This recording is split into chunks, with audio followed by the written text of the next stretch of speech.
The morning mist hung low over the Essex marshlands in the summer of 1381, as groups of rural labourers, armed with nothing more than agricultural implements and generations of accumulated grievances, began their march toward London with a determination that would shake the foundations of English feudal society. So, before you get comfortable, take a moment to like the video and subscribe, but only if you genuinely enjoy what I do here. And let me know in the comments where you're tuning in from and what time it is for you. It's always fascinating to see who's joining us from around the world. Phone face down, volume at a whisper. Let's dive in. The phenomenon of peasant rebellion in England represents one of the most persistent and consequential patterns of social conflict in medieval and early modern European history, stretching across more than 5 centuries, from the Norman conquest through the industrial transformation of rural society in the 19th century. These uprisings, varying in scale, from localized resistance to coordinated movements that threatened the stability of royal government itself, emerged from the fundamental tensions inherent in feudal social organization and the agricultural economy that sustained English society from the 11th century through the gradual dissolution of traditional rural relationships during the 18th and 19th centuries. Understanding the complete trajectory of peasant revolt in England requires examination not only of the dramatic confrontations that periodically erupted into violence, but also of the underlying economic structures, legal frameworks, and social hierarchies that created the conditions in which rural populations found collective resistance necessary and occasionally successful. The Norman conquest of 1066 established the feudal framework that would shape English rural society for the subsequent 4 centuries, creating a hierarchical system in which the vast majority of the agricultural population existed in conditions of legal subordination to manorial lords who controlled access to land, extracted labour services and payments in kind, and exercised jurisdictional authority over the peasant communities that worked the estates supporting the military and ecclesiastical elite. William the Conqueror's systematic redistribution of English landholding to Norman followers created a new aristocracy whose relationship to the rural population was mediated through the manor, the fundamental unit of agricultural organization and social control that combined economic exploitation with political authority in ways that generated enduring resentment among the peasant population. The Domesday Survey of 1086, compiled to establish the fiscal resources available to the new Norman regime, documented with extraordinary precision the distribution of agricultural resources and population across England, revealing a society in which perhaps 90% of the population engaged primarily in agricultural labour under conditions that ranged from relative freedom to complete servility. The legal categories that defined peasant status in Norman and Plantagenet England created a complex hierarchy of obligation and restriction that would become a primary source of social conflict throughout the medieval period. At the upper end of the peasant hierarchy stood the freeholders, individuals who held land through payment of fixed rents rather than labour services, and who possessed access to royal courts for resolution of disputes concerning their holdings. Below this relatively privileged group existed various categories of customary tenants, whose obligations were defined by manorial custom rather than contract, and who were subject to the jurisdictional authority of manorial courts, controlled by their lords. The villein population, comprising perhaps half of all rural inhabitants in the century following the conquest, occupied the lowest legal status, bound to their manorial holdings, and subject to a range of obligations that severely restricted their economic and personal freedom. Villeins could not leave their manors without permission, faced restrictions on marriage choices for their children, owed substantial labour services on the lord's demesne land, in addition to working their own holdings, and were subject to various payments including merchet for daughters' marriages and hero death duties that transferred their best animals to the lord upon death. The manorial economy of the 12th and 13th centuries operated through a combination of demesne farming, in which lords directly cultivated portions of their estates using labour services owed by villein tenants, and customary tenures through which peasants held land in exchange for specified obligations. This system generated sufficient agricultural surplus to support not only the landed aristocracy, but also a growing ecclesiastical establishment, that accumulated vast estates through pious donations and strategic acquisitions. The expansion of monastic landholding during the 12th century, particularly following the arrival of the Cistercian order, created additional manorial lords, whose approaches to estate management often proved more systematic and demanding than those of secular landlords. The detailed records maintained by ecclesiastical estates provide extraordinary documentation of manorial operations and peasant obligations during this period, revealing the mechanisms through which agricultural surplus was extracted and the various forms of resistance that peasants employed to limit their burdens. The 13th century witnessed significant changes in the English rural economy that would eventually create conditions conducive to widespread peasant unrest. Population growth, which saw England's population perhaps triple between 1086 and 1300, placed increasing pressure on available agricultural land while providing manorial lords with abundant labour that could be exploited through intensified demands for services and payments. The expansion of cultivation into marginal lands, the subdivision of peasant holdings among growing numbers of heirs, and the increasing prevalence of landless labourers created a rural society characterised by growing inequality and economic vulnerability. Simultaneously, the commercialisation of agricultural production accelerated as lords increasingly sold grain and wool in expanding markets, requiring more systematic exploitation of manorial resources and often leading to increased demands upon peasant labour. The expansion of royal government during the 12th and 13th centuries created new forms of taxation and legal obligation that added to peasant burdens, while also providing mechanisms through which grievances might be pursued. The development of common law and the expansion of royal justice offered freeholders access to legal remedies that were unavailable to those of villein status, creating resentment among the unfree population, who found themselves excluded from protections available to their free neighbours. The assertion of forest law over vast areas of England, restricting access to resources that rural communities had traditionally exploited for subsistence needs, generated widespread anger that would periodically erupt into resistance. The Charter of the Forest, extracted from King John in 1217 alongside Magna Carta, represented an early success in limiting royal exploitation of forest resources, though the implementation of its provisions remained contested throughout the 13th century. Taxation demands escalated dramatically during the 13th century as English kings pursued expensive military campaigns in Wales, Scotland, and France,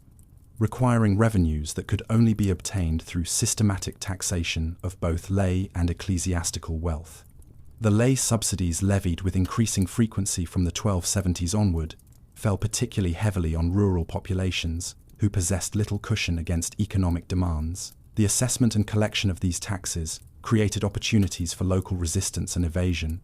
while the perception that tax revenues were squandered on unsuccessful military ventures generated widespread resentment that would contribute to more organised resistance in subsequent periods. The ecclesiastical establishment's accumulation of landed wealth created particular tensions in rural communities, where monastic houses and bishops controlled extensive estates and demanded full enforcement of manorial obligations. The conflict between religious institutions' spiritual authority and their role as demanding landlords created contradictions that peasant communities noted with bitter irony. The dissolution of smaller religious houses and the appropriation of their resources by larger monasteries during the 13th century sometimes resulted in more efficient and demanding estate management that increased burdens on peasant tenants. The records of ecclesiastical estates reveal numerous instances of peasant resistance to increased demands,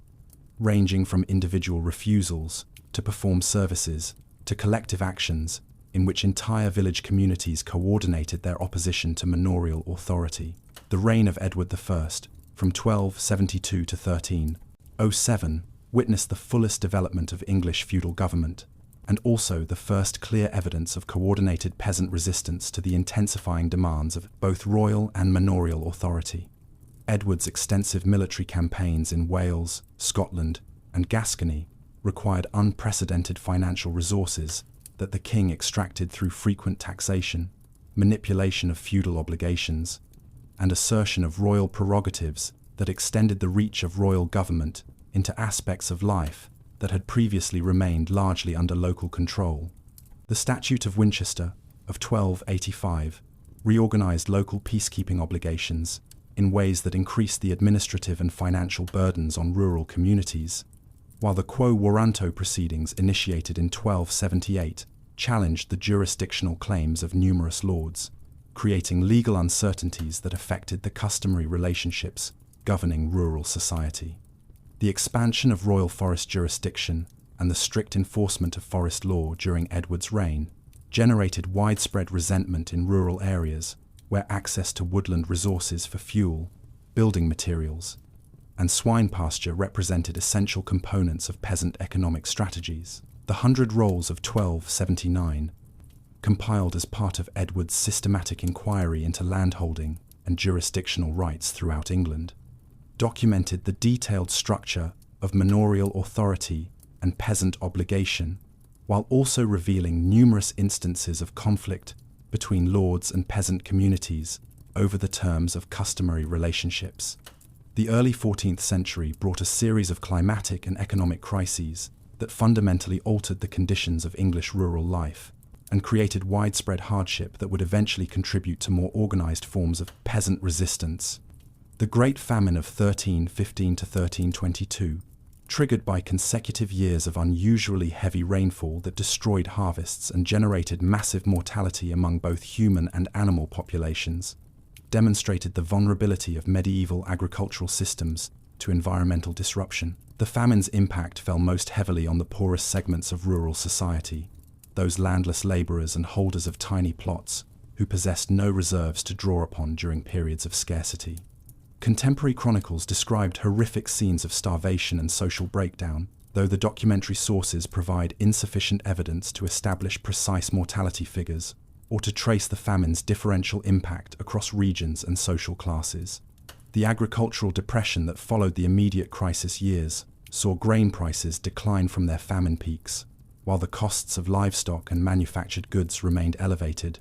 creating economic pressures that affected both lords seeking to maintain incomes from their estates and peasants struggling to meet their obligations while agricultural profits declined. The Scottish raids that devastated northern England during the 1310s and 1320s added military destruction to economic hardship in border regions, displacing populations and disrupting agricultural production in ways that intensified the economic crisis. The political instability of Edward II's reign, culminating in his deposition in 1327, created conditions in which royal authority proved unable to maintain order or protect populations from either Scottish incursions or the predatory behaviour of magnates, exploiting the weakness of central government. The accession of Edward III in 1327 and the subsequent resumption of major military campaigns against France created new fiscal demands that fell heavily on a rural population still recovering from the demographic and economic shocks of the previous decades. The transformation of England's military system during the 1330s and 1340s, shifting from traditional feudal levies to paid armies recruited through contracts and indentured retinues, required enormous financial resources that could only be obtained through systematic taxation of lay and ecclesiastical wealth. The lay subsidies of the 1330s fell on a society experiencing significant economic strain, and the collection of these taxes generated resistance in some localities where communities refused to pay or concealed their accessible wealth. The outbreak of the 100 Years' War in 1337 initiated a prolonged period of military mobilization that would continue intermittently for more than a century, creating sustained demands for both financial contributions and military manpower that shaped the conditions of English rural life throughout the later medieval period. The military successes of the 1340s, particularly the naval victory at Sluys in 1340 and the land battles at Crécy in 1346 and Poitiers in 1356, generated significant plunder and ransom payments that temporarily eased fiscal pressures, while also creating expectations of continued military glory that subsequent generations would struggle to fulfill. The Black Death arrived in England in the summer of 1348, reaching the port of Melcombe Regis in Dorset in June of that year, before spreading rapidly across the southern and eastern regions during the subsequent months, reaching the north and west, during 1349. The pandemic's demographic impact exceeded anything in recorded English history, reducing the population by perhaps 1/3 to 1/2 through mortality that struck all social classes, but fell particularly heavily on densely settled communities and institutions such as monasteries, where infection could spread rapidly. The immediate social and economic consequences of such catastrophic mortality included the collapse of agricultural labor on many estates, as entire village populations were decimated, the abandonment of marginal lands that could no longer be cultivated profitably, with reduced labor supplies, and a fundamental shift in the economic relationship between lords and peasants, as surviving laborers found themselves in a position to demand higher wages and better conditions.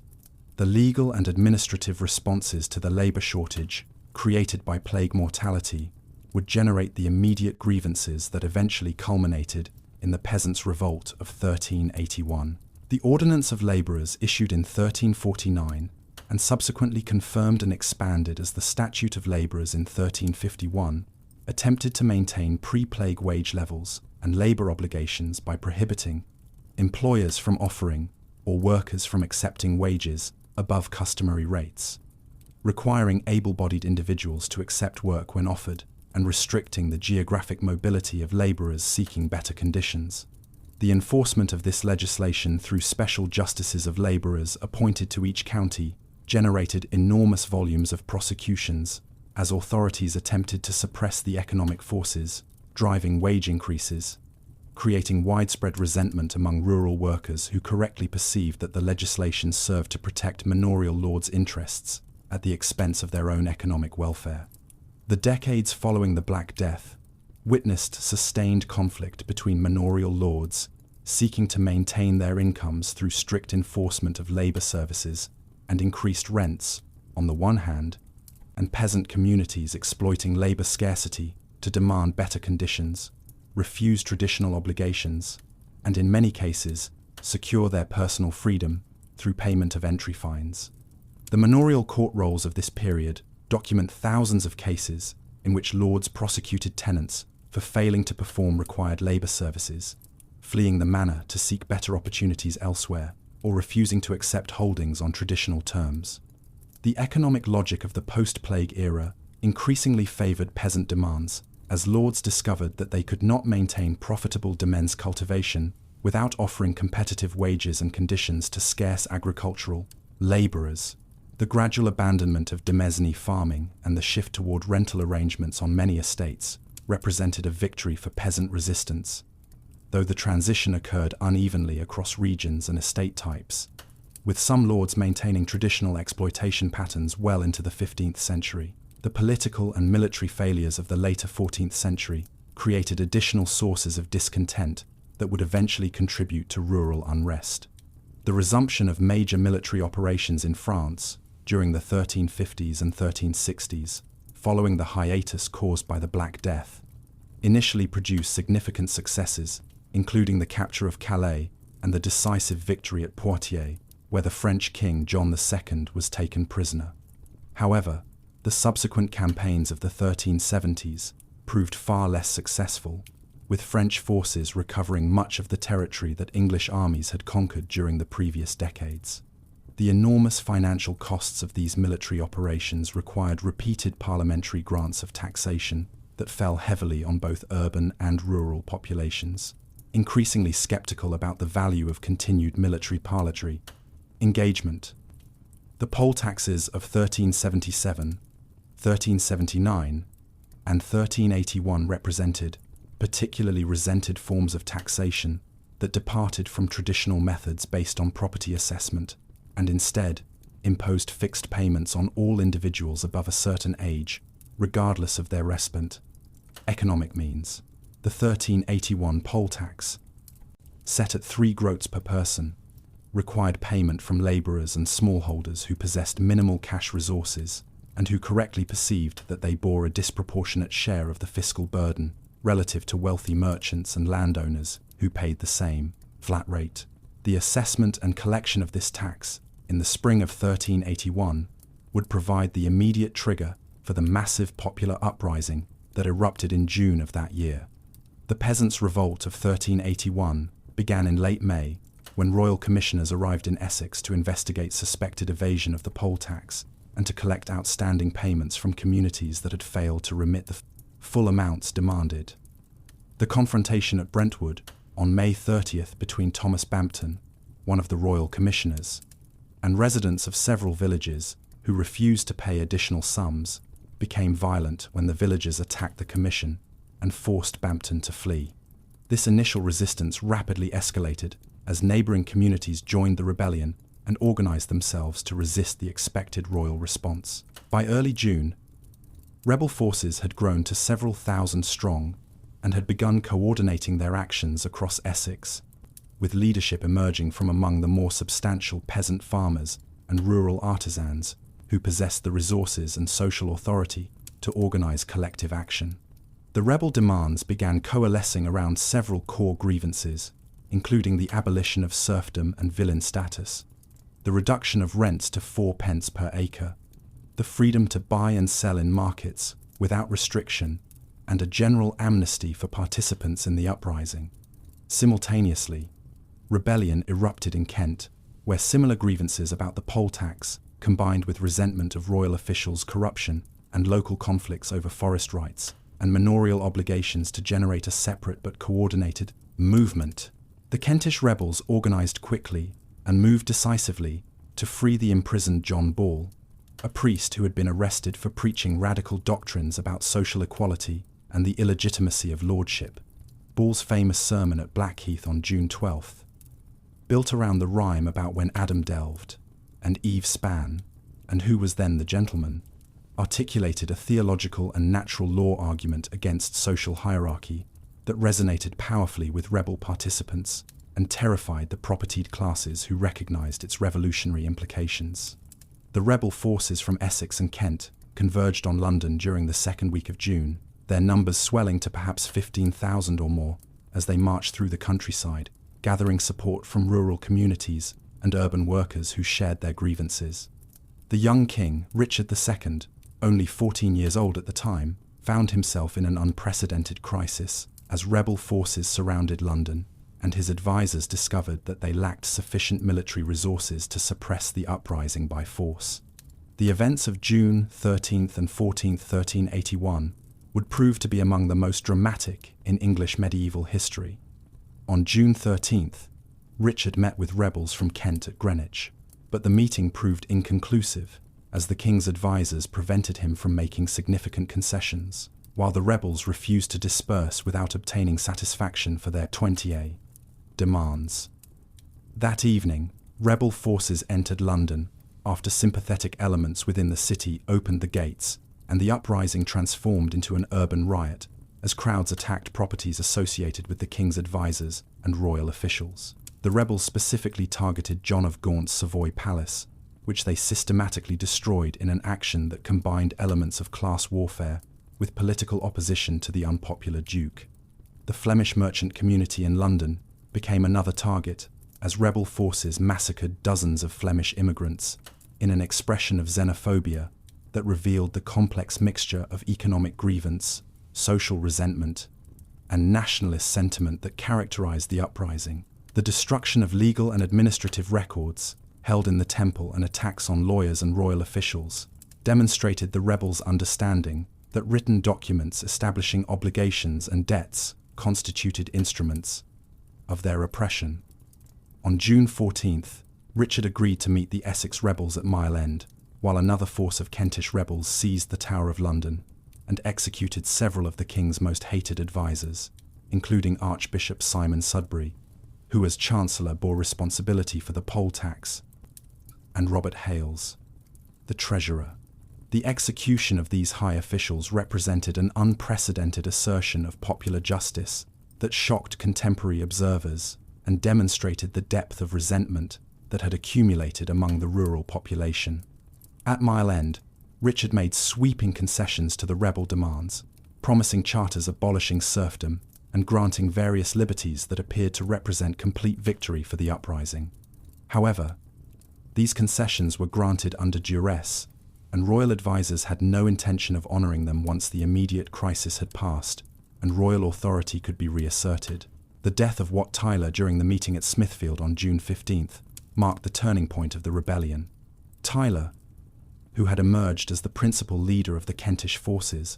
met with Richard to negotiate further demands when a confrontation with William Walworth, the Mayor of London, resulted in Tyler being wounded and then killed. The young king's courageous response to this crisis, riding forward to assume leadership of the rebel forces and promising to grant their demands, prevented the situation from descending into further violence. With Tyler dead and royal promises apparently granted, the rebel forces began dispersing from London, believing they had achieved their objectives.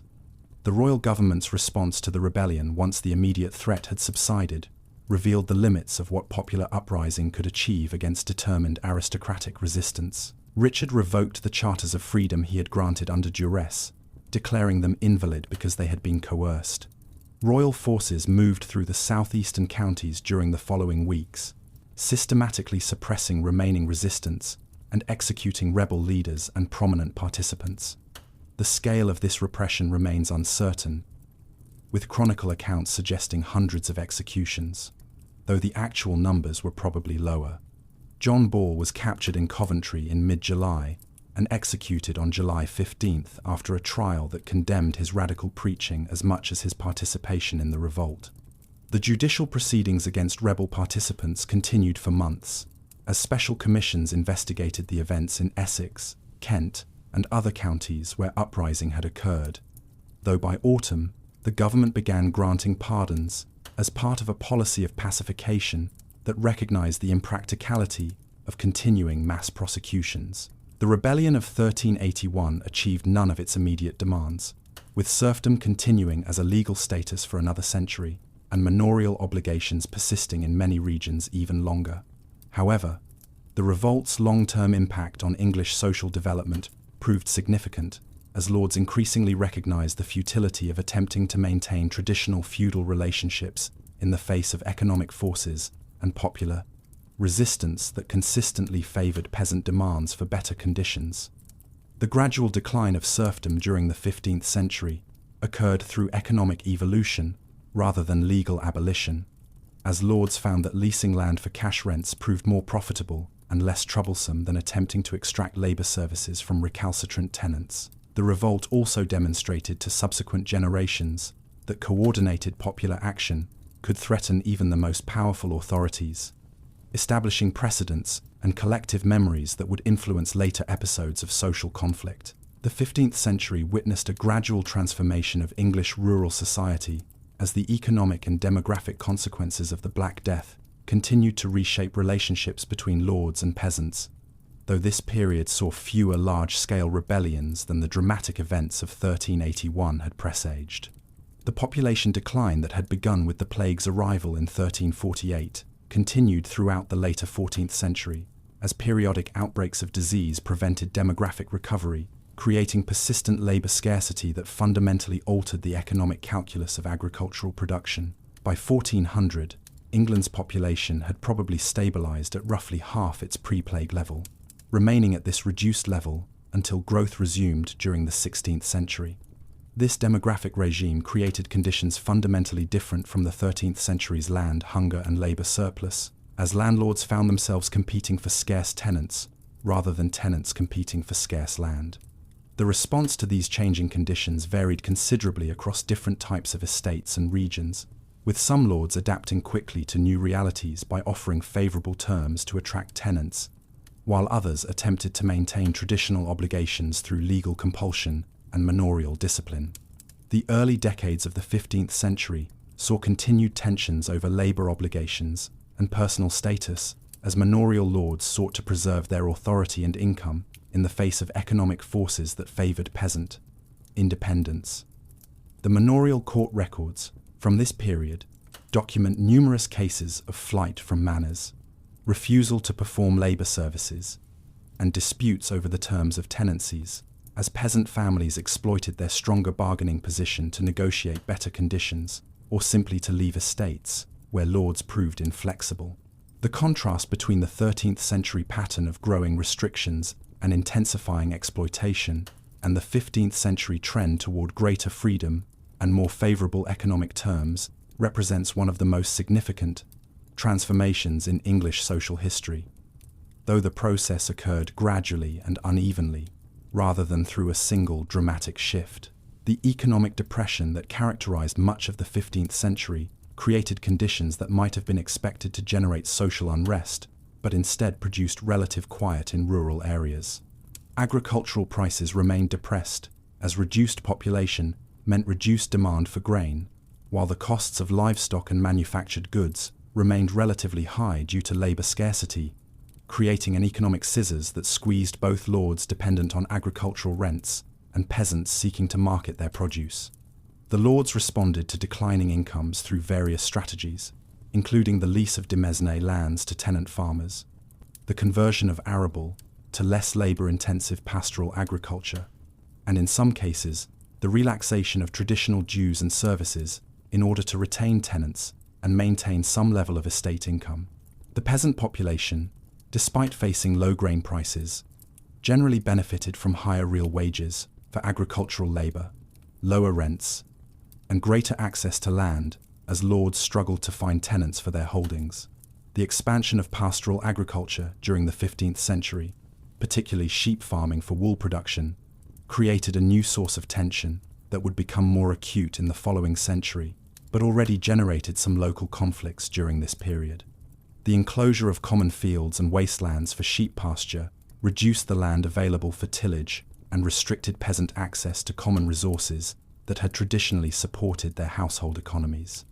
The scale of enclosure during the 15th century remained relatively modest compared to later developments, but the practice was sufficiently widespread to generate complaints and occasional resistance from communities whose traditional rights were being curtailed. The decline of some villages during this period, as landlords consolidated holdings and converted arable to pasture, represented a visible manifestation of agricultural reorganization that displaced peasant families and concentrated landholding in fewer hands.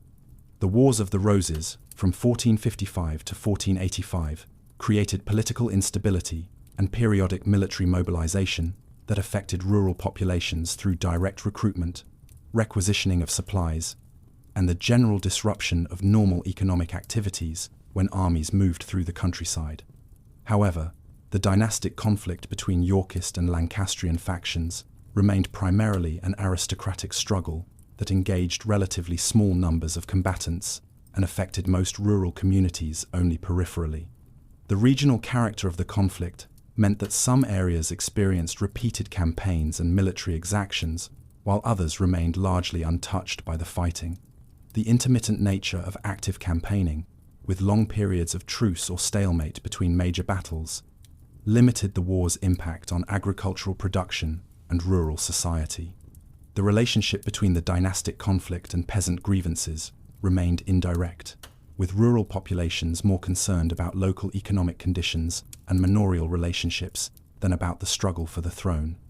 Some historians have suggested that the Wars of the Roses actually benefited peasant interests by occupying the aristocracy with internecine conflict and limiting their attention to estate management and the extraction of agricultural surplus. The political instability may have created opportunities for peasant communities to resist unwelcome demands or to secure favorable terms when lords needed their support, or at least their acquiescence during periods of military uncertainty.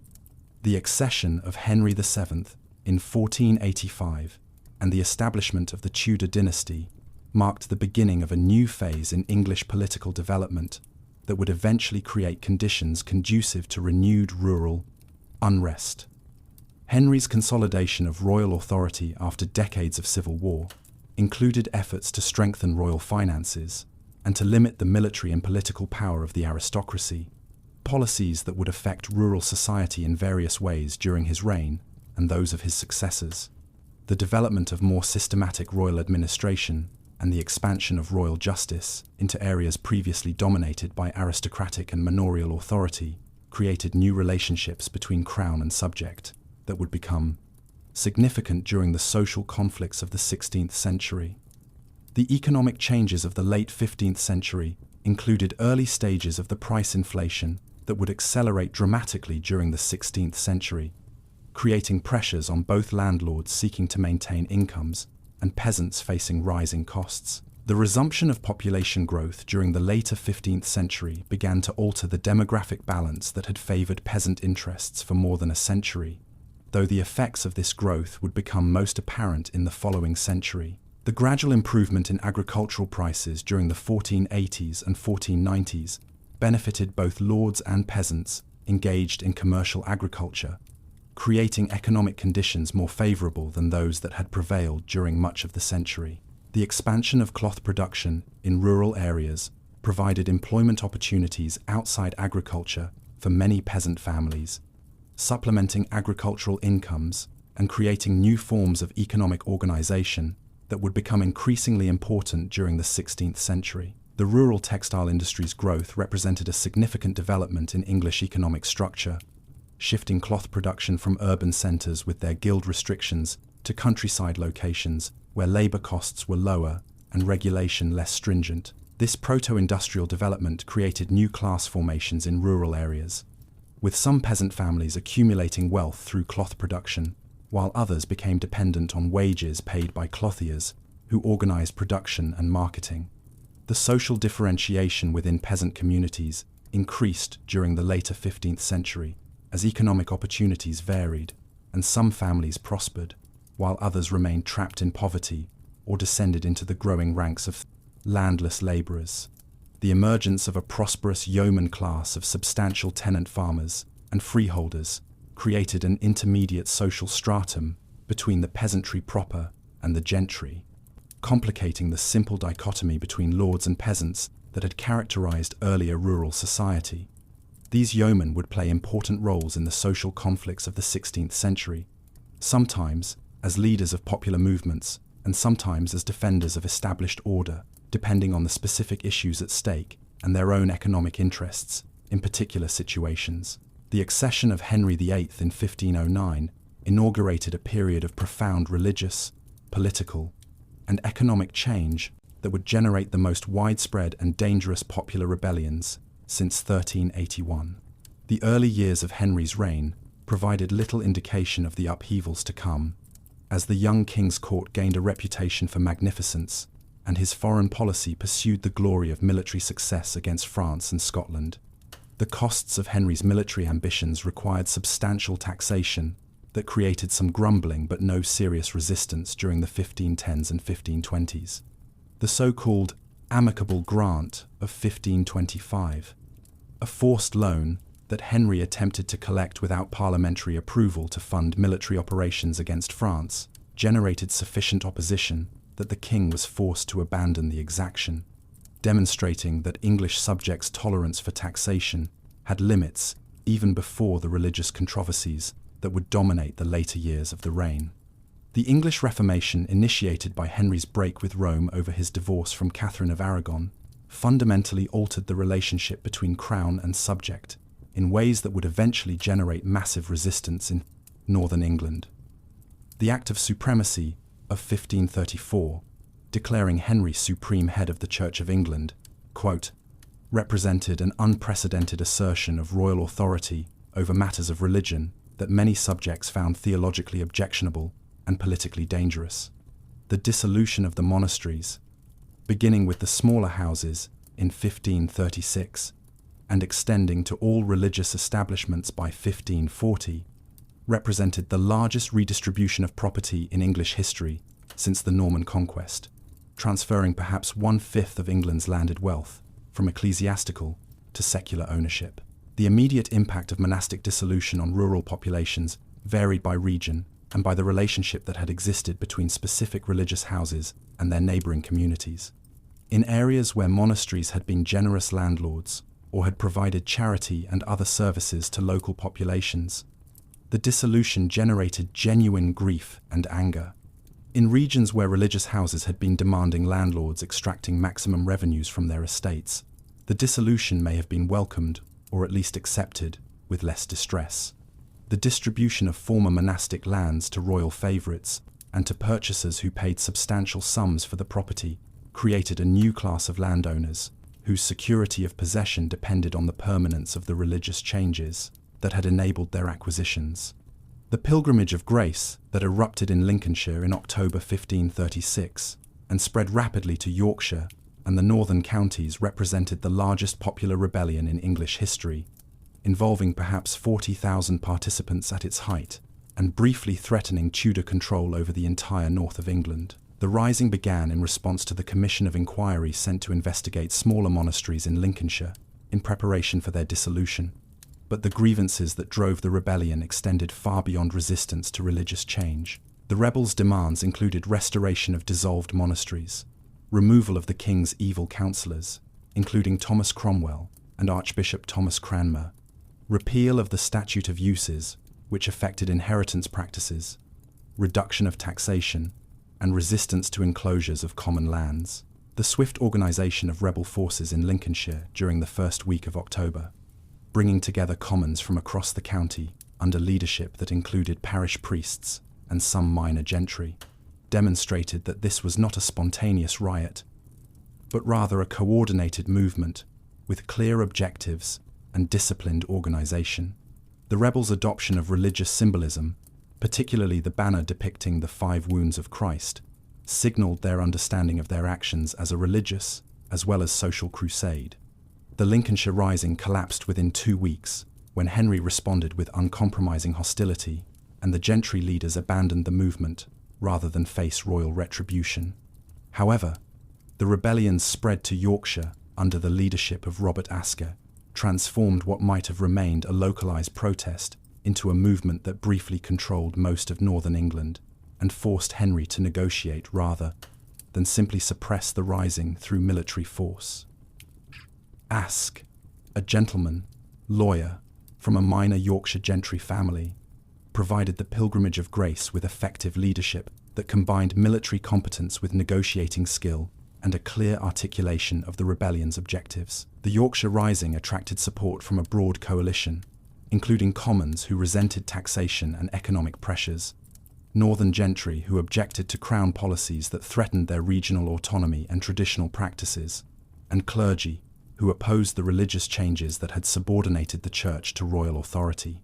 The rebels' organisation into different hosts from various regions, each with its own captains, but coordinating under Aske's overall leadership, enabled them to field forces numbering in the tens of thousands that easily outnumbered the royal troops available to oppose them. The occupation of York in mid-October and the subsequent confrontation at Doncaster in late October, where 30,000 rebels faced a much smaller royal army under the Duke of Norfolk, demonstrated the movement's power and the seriousness of the threat it posed to Tudor authority.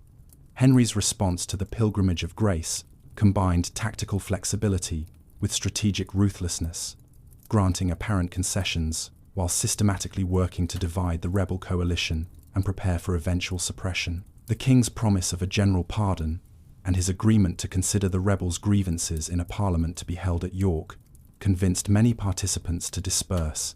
though Aske and other leaders remained suspicious of royal intentions. The renewed risings in early 1537, sparked by the false rumour that royal forces were returning to exact revenge and by genuine continued grievances over the failure to honour promises, provided Henry with the justification he needed to repudiate the pardon and proceed with systematic suppression. The executions that followed the rebellion's final suppression included approximately 200 individuals, among them Aske and several of the gentry leaders who had participated, along with numerous commons selected from different areas to demonstrate royal power and deter future resistance. The failure of the Pilgrimage of Grace to achieve any of its objectives, despite its impressive scale and organisation, demonstrated the limits of popular rebellion against determined royal authority, equipped with military resources and willing to use massive force and exemplary terror to maintain control. The rebellion's defeat ensured that the dissolution of monasteries continued to completion, that Henry's religious policies proceeded without further major opposition in the north, and that the crown's authority over even the most distant regions would not be challenged successfully. However, the rebellion had revealed the depth of opposition to Tudor policies among both commons and gentry in northern England. creating a tradition of resistance that would influence later episodes of northern unrest during the 16th century. The economic and social changes of the 1530s and 1540s created conditions that would generate renewed rural unrest even after the religious settlement had been forcibly imposed. The acceleration of enclosure movement as landowners responded to rising wool prices and to inflation that eroded the real value of traditional rents generated increasing hardship for rural populations dependent on common rights and access to land. The phenomenon of enclosure involved multiple processes, including the physical fencing of previously open fields, the conversion of arable land to pasture, which required far less labor input, the consolidation of scattered strip holdings into compact farms, and the extinction of common rights over wastelands and post-harvest stubble. Each of these changes benefited landowners seeking to increase agricultural profits or reduce labor costs, while harming peasant families who lost access to land or found their traditional rights curtailed. The government's concerns about depopulation and disorder resulting from enclosure generated various legislative efforts to limit the practice, including acts requiring the maintenance of tillage and restricting the conversion of arable to pasture. But enforcement remained sporadic and ineffective, as local authorities often shared landowners' interests in agricultural reorganization. The population growth that resumed during the early 16th century and accelerated after 1520 created increasing pressure on resources and employment, as the number of landless laborers grew faster than demand for their work. The price inflation that became a dominant feature of 16th century economic life, driven by population growth, monetary expansion following American silver imports, and various supply shocks, created particular hardship for wage laborers whose earnings failed to keep pace with rising food costs. Real wages declined by perhaps 50% between 1500 and 1550, creating widespread poverty among rural workers who depended primarily on wages rather than land for their subsistence. The social differentiation of rural society accelerated during the first half of the 16th century, as some peasant families accumulated land and prospered through commercial agriculture, while others descended into poverty and became dependent on uncertain wage labor. The growth of a substantial yeoman class of prosperous farmers, who held significant acreage and often employed wage laborers, created new social divisions within rural communities that complicated traditional solidarities. The emergence of agrarian capitalism, particularly in regions close to London, where market opportunities were greatest, created rural societies structured increasingly by economic class, rather than by the traditional distinctions of legal status that had characterized feudal society. Kett's Rebellion of 1549 represented the last major agrarian uprising of the 16th century, and one of the most significant expressions of peasant grievance in English history. The rebellion erupted in Norfolk in July 1549, triggered by local disputes over enclosures, but rapidly expanding into a coordinated movement that briefly controlled Norwich, the second largest city in England, and that articulated a comprehensive program of social and economic reform. Robert Kett, a prosperous tanner and landowner from Wymondham, who had himself enclosed common land, provided the rebellion with leadership that combined social respectability with commitment to the commons cause and organizational abilities that enabled the movement to maintain discipline and purpose through several weeks of confrontation with royal authority. The rebels' encampment on Mousehold Heath overlooking Norwich, where perhaps 16,000 men gathered under Kett's leadership, operated as a self-governing community that administered justice,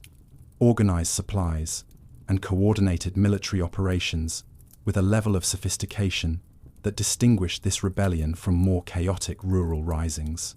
The Oak of Reformation, under which Kett held court and dispensed justice, became a symbol of the rebels' attempt to create an alternative social order based on principles of equity and commonwealth, rather than on the property rights and legal privileges that governed conventional society.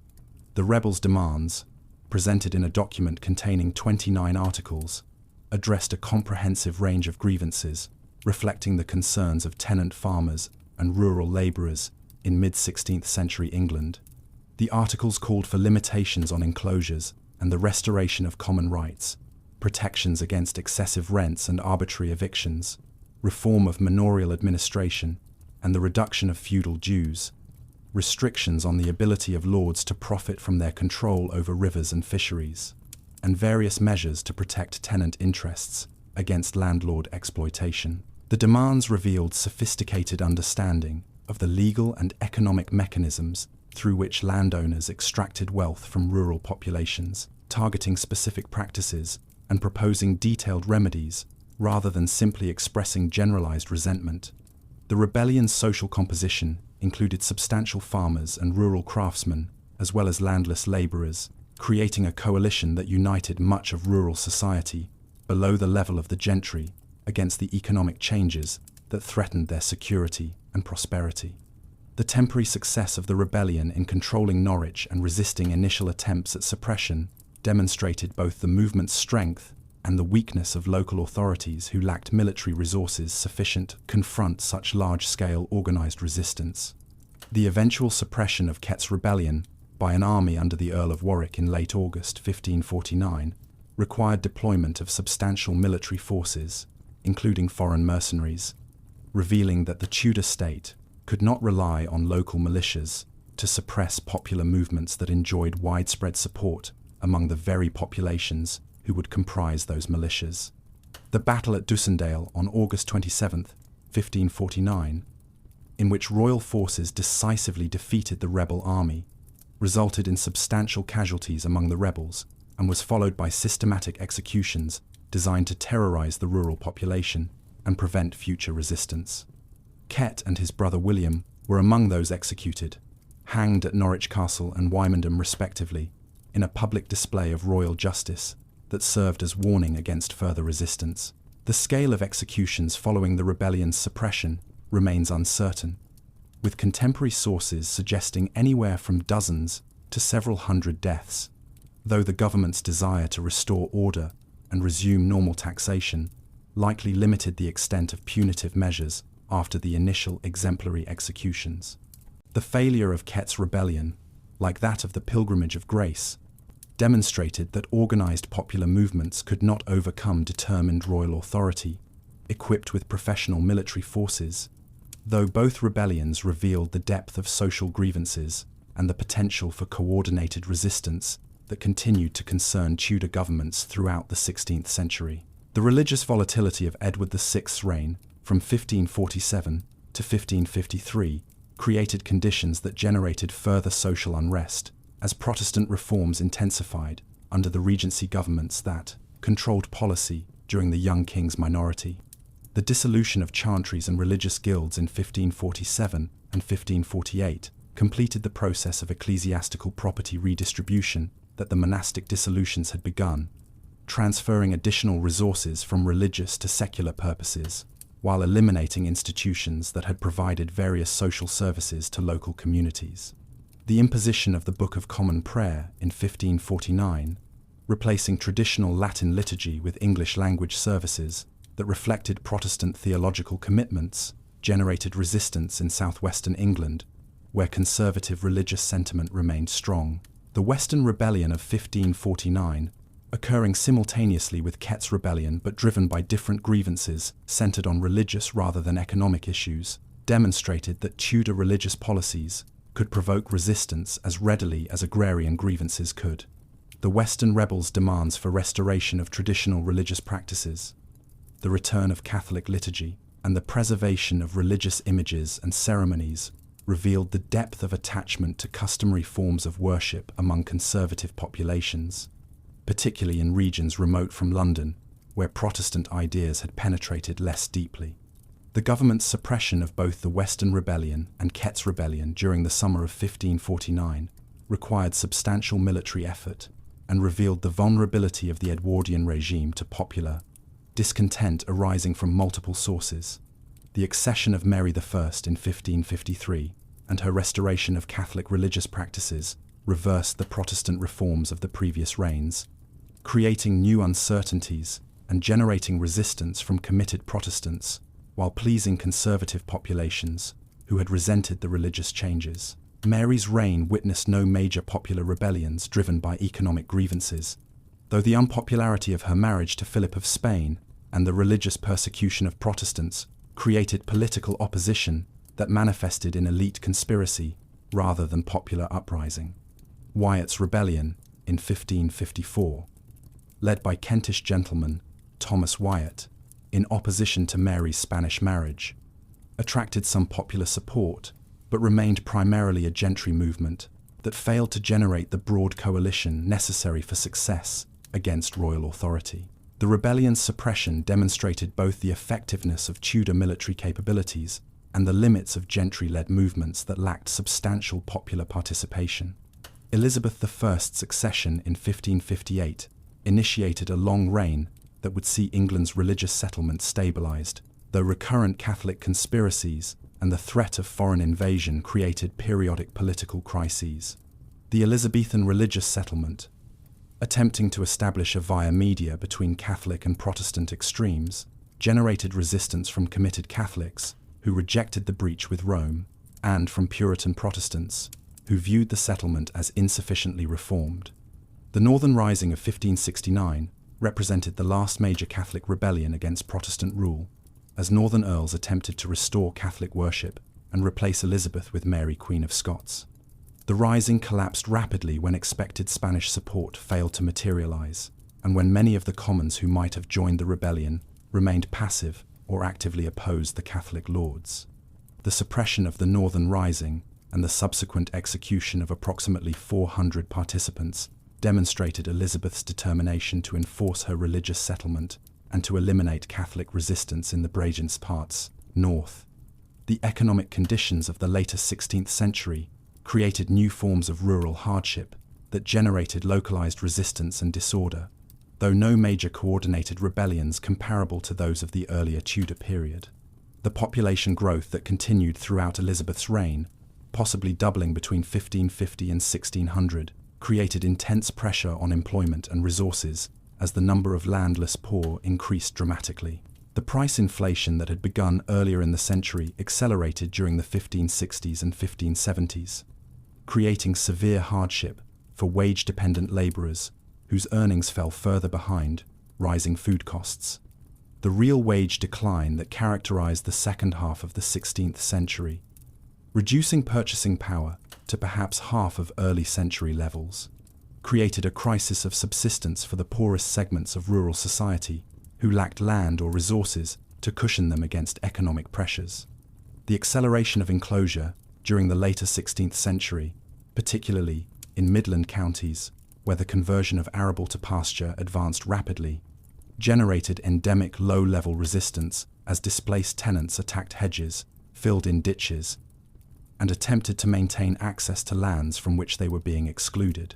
These enclosure riots, typically involving dozens rather than thousands of participants, and addressing specific local grievances rather than articulating broader social programs, represented a form of resistance that would continue into the 17th century as rural populations adapted their tactics to conditions in which large-scale coordinated rebellion had proven futile. The government's responses to enclosure riots varied from prosecution of rioters as criminals to investigation of landlords' practices and occasional prosecutions under anti-enclosure legislation that remained on the statute. Books, though rarely enforced effectively. The development of poor relief systems during the later 16th century, culminating in the Poor Law of 1600, one that established parish responsibility for relief of the impotent poor and employment of the able-bodied unemployed, represented governmental recognition that economic changes were creating a permanent class of poor whose survival required systematic provision. The poor law system's reliance on local taxation to fund relief created tensions within communities, as ratepayers resented the burden while the poor complained about inadequate assistance. The administration of poor relief through parish officials, supervised by justices of the peace, created a localized system whose effectiveness varied enormously, depending on the resources available to particular parishes and the willingness of local authorities to enforce the law's provisions. The social geography of poverty in late Elizabethan England saw the greatest concentrations of poor in pastoral and proto-industrial regions, where landholding patterns and employment opportunities created large populations dependent on uncertain wage labor, while more stable arable farming regions, with established systems of copyhold tenure, maintained more secure rural populations. The harvest failures of the 1590s, particularly the catastrophic failures of 1594 through 1597, that created famine conditions in northern and upland regions, demonstrated the continuing vulnerability of agricultural systems to climatic disruption and generated widespread distress that might have sparked rebellion under different political circumstances. The government's response to the famine crisis included enhanced enforcement of grain marketing regulations, pressure on local authorities to provide relief, and some limited central government assistance, though mortality remained substantial in the worst affected regions. The absence of major rebellion during this period of acute distress owed much to the effectiveness of local relief systems, to governmental concern about disorder that prompted preventive measures, and to the fragmentation of rural society that made coordinated resistance more difficult than it had been in earlier periods when communities possessed greater cohesion. The accession of James I in 1603, uniting the crowns of England and Scotland, inaugurated a new dynasty whose approaches to governance and religious policy would eventually contribute to political crisis, but whose early decades saw little rural unrest comparable to Tudor period rebellions. The Jacobean peace following the conclusion of war with Spain in 1604 removed some of the fiscal pressures that had burdened Elizabeth's later years, though James's chronic financial difficulties would create new tensions between Crown and Parliament over taxation and fiscal policy. The Gunpowder Plot of 1605, a Catholic conspiracy to blow up Parliament and kill the king, generated intense anti-Catholic sentiment, but involved no popular participation and led to increased restrictions on Catholic practice rather than any broader social or economic changes. The economic recovery of the early 17th century, following the distress of the late 1590s, created relatively favourable conditions that reduced some of the pressures that had generated disorder during the previous decades. Agricultural prices remained high, while population growth slowed or possibly stagnated during the 1610s and 1620s, creating a brief window of improved conditions for those rural populations who had survived the late 16th century crisis. The continuing expansion of rural industry, particularly textile production but also including various other crafts and proto-industrial activities, provided employment alternatives that supplemented agricultural incomes and created new forms of social organization in industrial villages. The enclosure movement continued during the early 17th century, though at a slower pace than during the peak periods of the later 16th century, generating localized resistance that followed patterns established in earlier periods, with attacks on fences and hedges, filling in of ditches, and confrontations between commoners defending their rights and landlords asserting exclusive property claims. The Midland Revolt of 1607, involving coordinated resistance to enclosures across several counties in the English Midlands, represented the most significant agrarian unrest of James's reign, though the movement remained limited in scale and was suppressed without great difficulty. The participants in the Midland Revolt included substantial numbers from villages affected by enclosures, organized under leaders who articulated clear grievances about loss of common rights and displacement from land,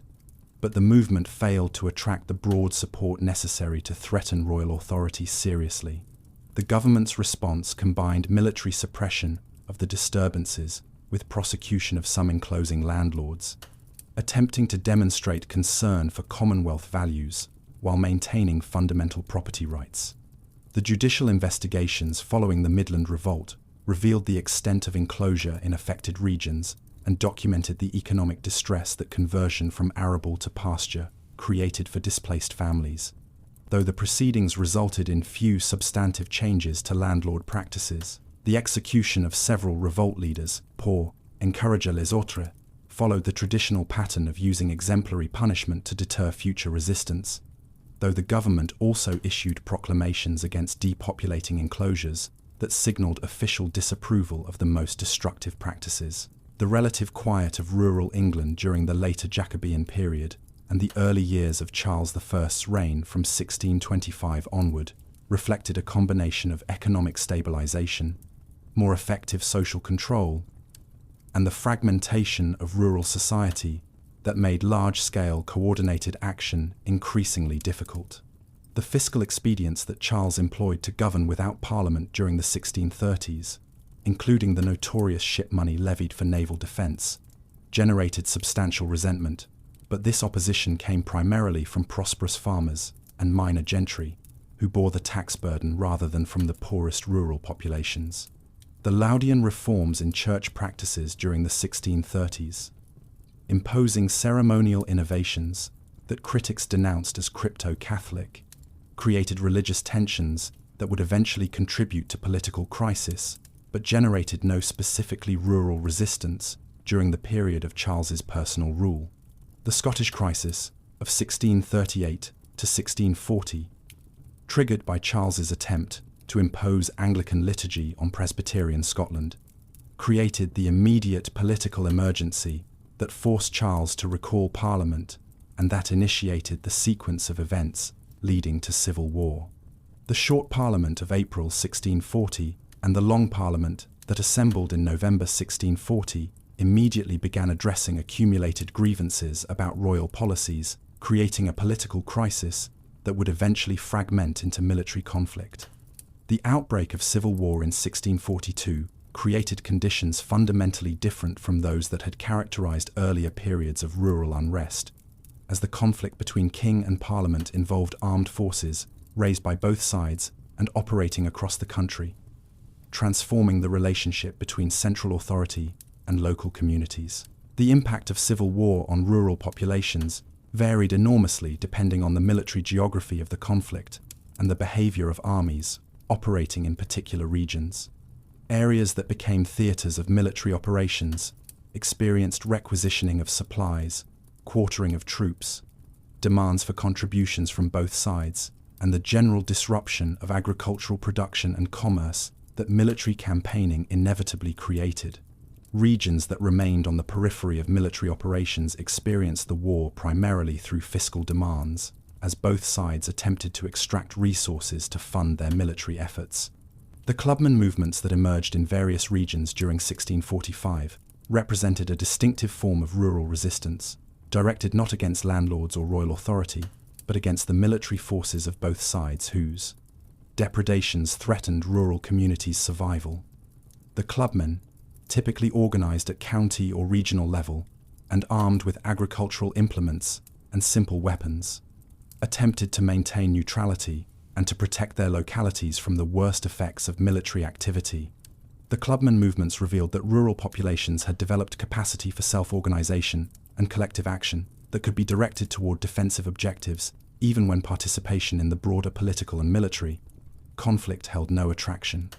The social composition of clubman movements included prosperous farmers and minor gentry, who possessed resources worth protecting and who could provide leadership, along with commons who faced direct threats to their subsistence from military exactions. The clubmen's demands typically focused on practical concerns about protection from plunder,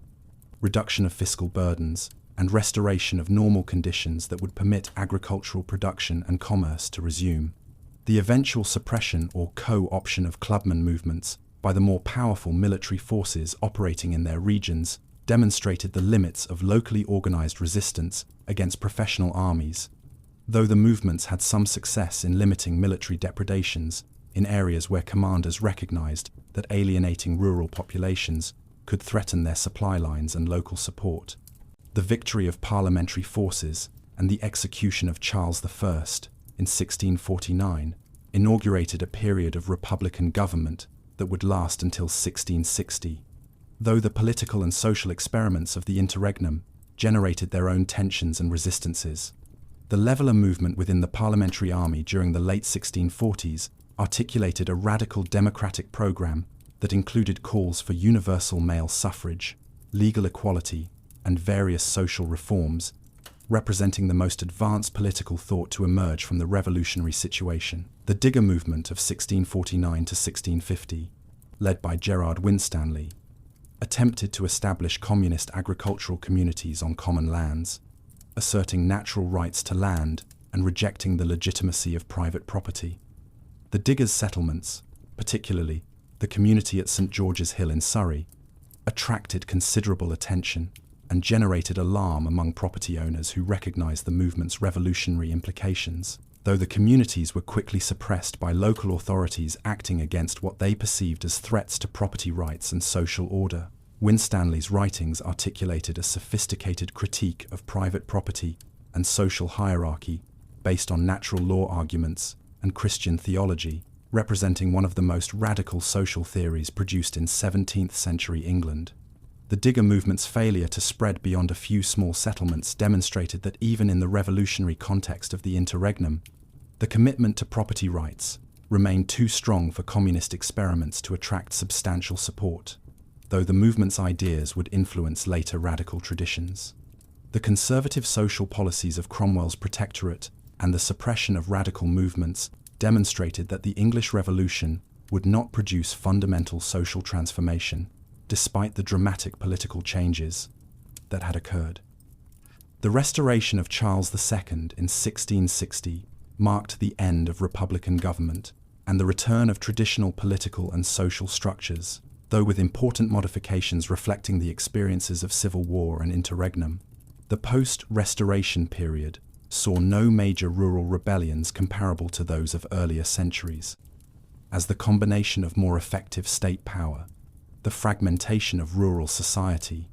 and the development of alternative forms of political expression channeled discontent into less confrontational activities. The later 17th century witnessed the gradual transformation of English agriculture through the adoption of new techniques and crops that would eventually be termed the Agricultural Revolution.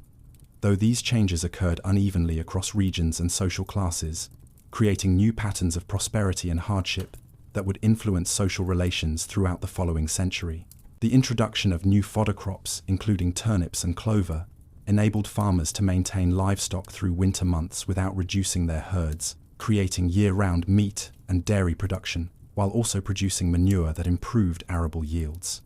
The gradual abandonment of the fallow system, as farmers learned to maintain soil fertility through crop rotation and manuring, increased agricultural productivity, while also reducing the amount of land left uncultivated each year.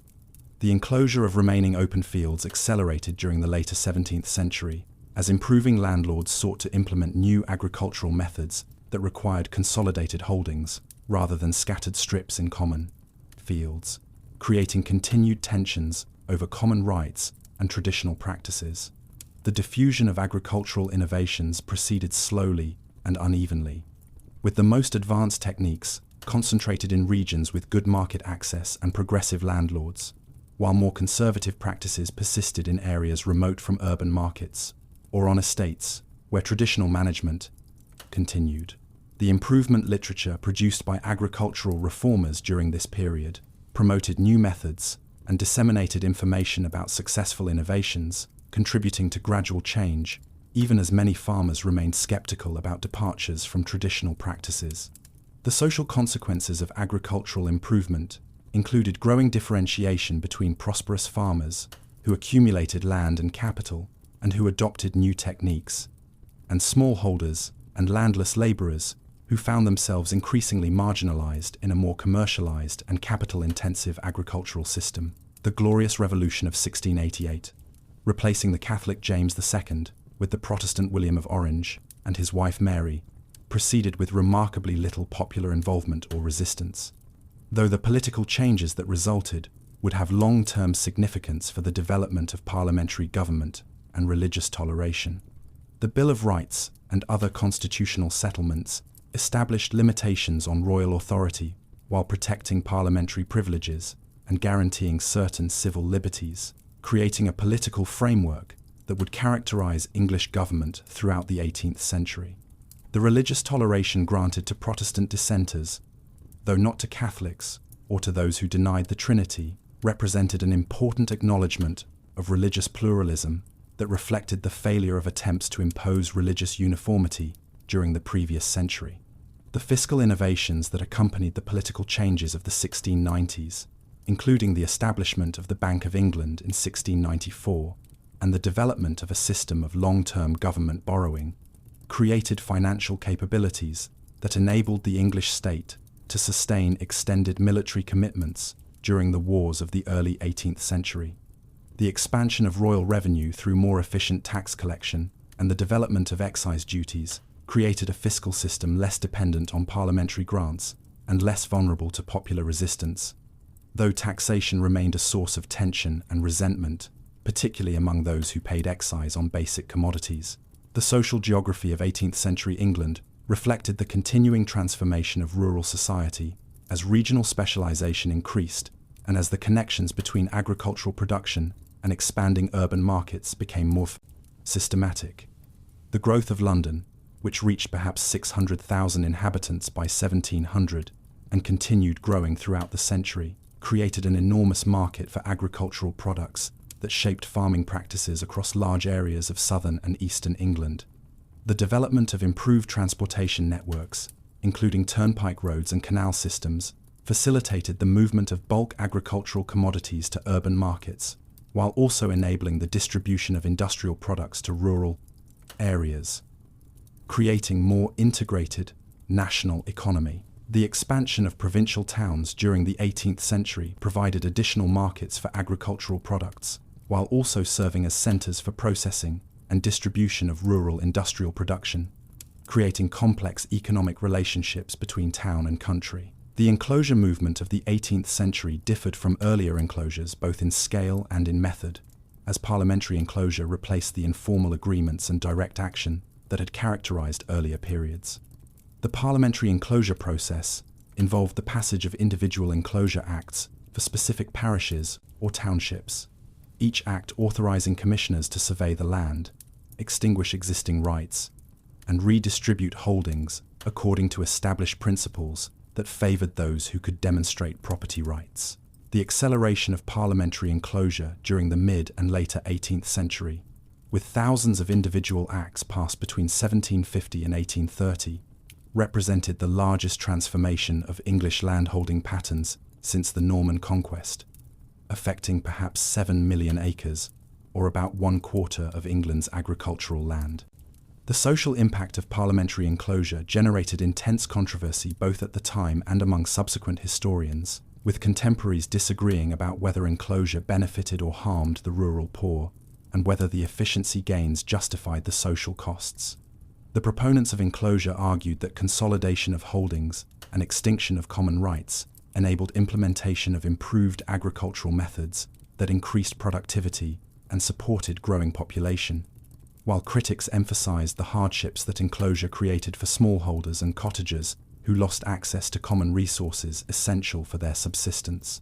The enclosure process itself favored those who could afford the legal and surveying costs associated with parliamentary proceedings and who possessed documentation of their property claims, creating advantages for substantial landowners over poor commoners whose rights might be customary rather than documented. The award of land to those whose rights were confirmed typically created holdings too small to be viable without access to commons, forcing many smallholders to sell their allotments and become wage laborers or to migrate to industrial areas seeking employment.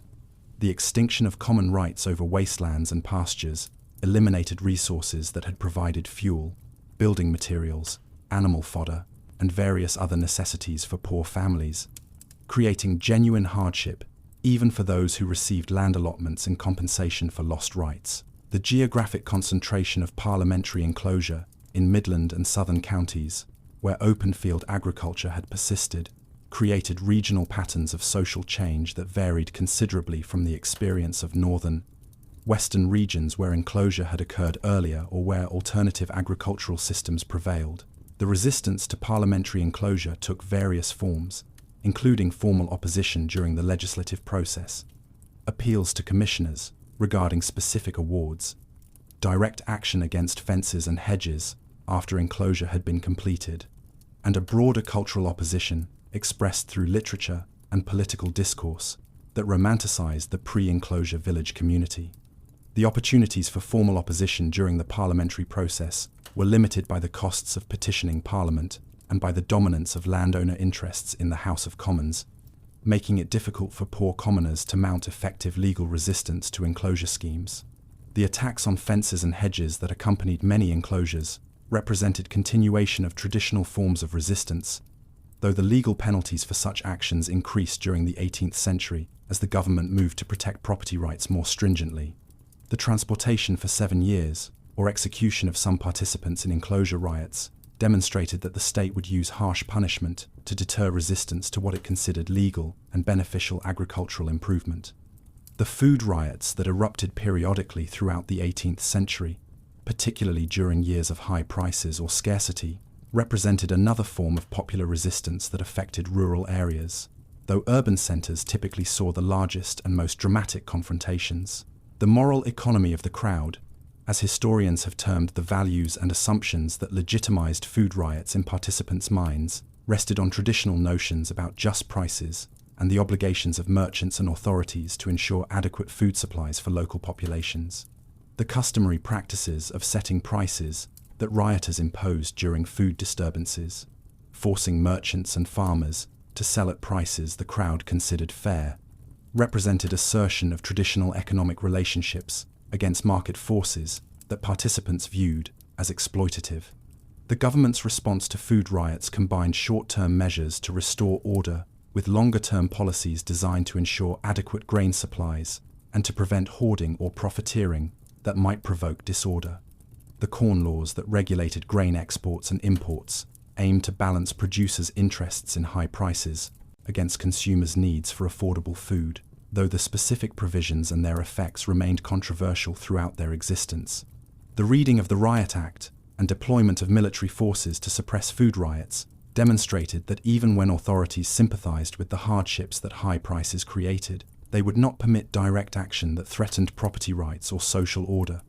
The executions and transportation sentences imposed on some food riot participants served the same deterrent function as punishments for enclosure riots, demonstrating state determination to maintain order even against crowds acting from genuine need. The decline of food rioting during the later 18th century reflected multiple factors, including the development of more effective, poor relief, improvements in transportation that reduced local scarcities,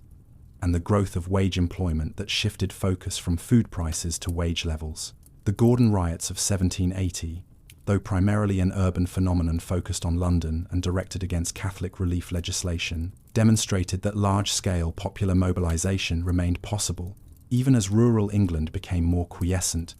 though this outbreak had little connection to the specifically agrarian grievances that had motivated earlier rural rebellions. The American Revolution and the subsequent war from 1775 to 1783 created some economic disruption and generated debates about political representation and rights that influenced British political discourse, though the conflict's impact on rural England remained limited compared to its effects on American society.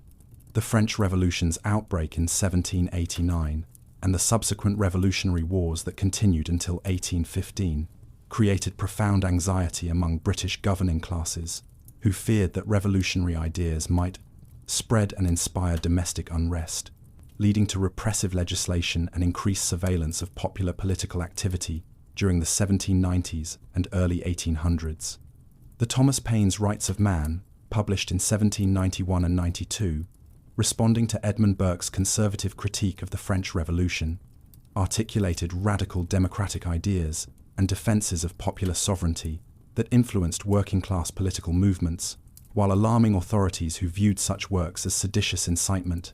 The corresponding societies that emerged during the 1790s, bringing together artisans and working men to discuss political reform and to correspond with similar societies elsewhere, represented new forms of popular political organization that concerned authorities even though these societies were not planning insurrection. The Combination Acts of 1799 and 1800, prohibiting workers from combining to demand higher wages or better conditions, represented part of the broader repressive response to fears of revolutionary contagion, though these laws would become objects of working-class resistance and would eventually be repealed in 1824. The hardships of the war years from 1793 to 1815, including disrupted trade, inflation, high food prices,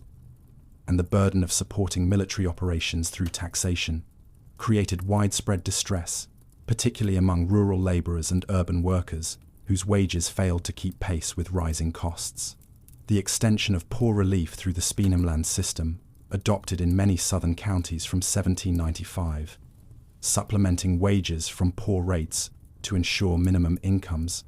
provided short-term relief while creating long-term problems, including artificially depressed wage levels and increasing poor law expenditures that burdened ratepayers. The end of the Napoleonic Wars in 1815 inaugurated a period of severe agricultural depression and social dislocation that would generate the most widespread rural disturbances since the 17th century. The demobilization of hundreds of thousands of soldiers and sailors who returned to civilian life, seeking employment, created intense pressure on labor markets, already strained by wartime disruption of normal economic patterns, while the collapse of agricultural prices as European markets reopened to grain exports eliminated the inflated profits that farmers had enjoyed during the war years. The Corn Law of 1815, prohibiting grain imports until domestic prices reached 80 shillings per quarter,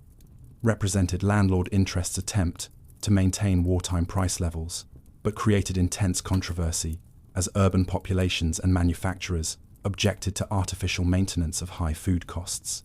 The agricultural depression of the late 1810s saw grain prices fall dramatically from wartime highs, while landlords attempted to maintain rents at levels established during the prosperous war years, squeezing tenant farmers who struggled to pay their obligations from declining revenues. The rural laborers faced even worse conditions, as farmers responding to price depression reduced their labor costs by cutting wages and reducing employment,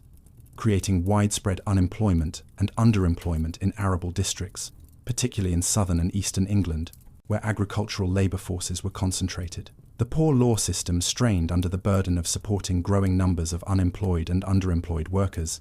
with poor rates increasing dramatically and creating intense resentment among ratepayers who saw their tax burdens mounting while agricultural incomes declined. The social geography of distress in post-war, England saw the greatest hardships in the grain-growing regions of southern England, where arable agriculture had been most prosperous during the war, but now faced the worst depression, while northern industrial districts began experiencing the different problems associated with industrialization and periodic manufacturing unemployment. The political context of post-war discontent included growing working-class political awareness and organization influenced by reform movements that had developed during the war years, despite governmental repression, creating a more articulate and coordinated opposition to existing social and political arrangements than had characterized earlier periods of rural unrest. The Pentridge Rising of 1817 in Derbyshire, a small-scale attempt at armed insurrection that aimed to seize Nottingham and spark broader rebellion, demonstrated both the desperation of some elements of the working population and the ineffectiveness of poorly planned direct action against a government that maintained substantial military forces and effective intelligence networks. The Peterloo Massacre of 1819 in Manchester, though primarily an urban event involving a crowd gathered to hear speeches demanding parliamentary reform,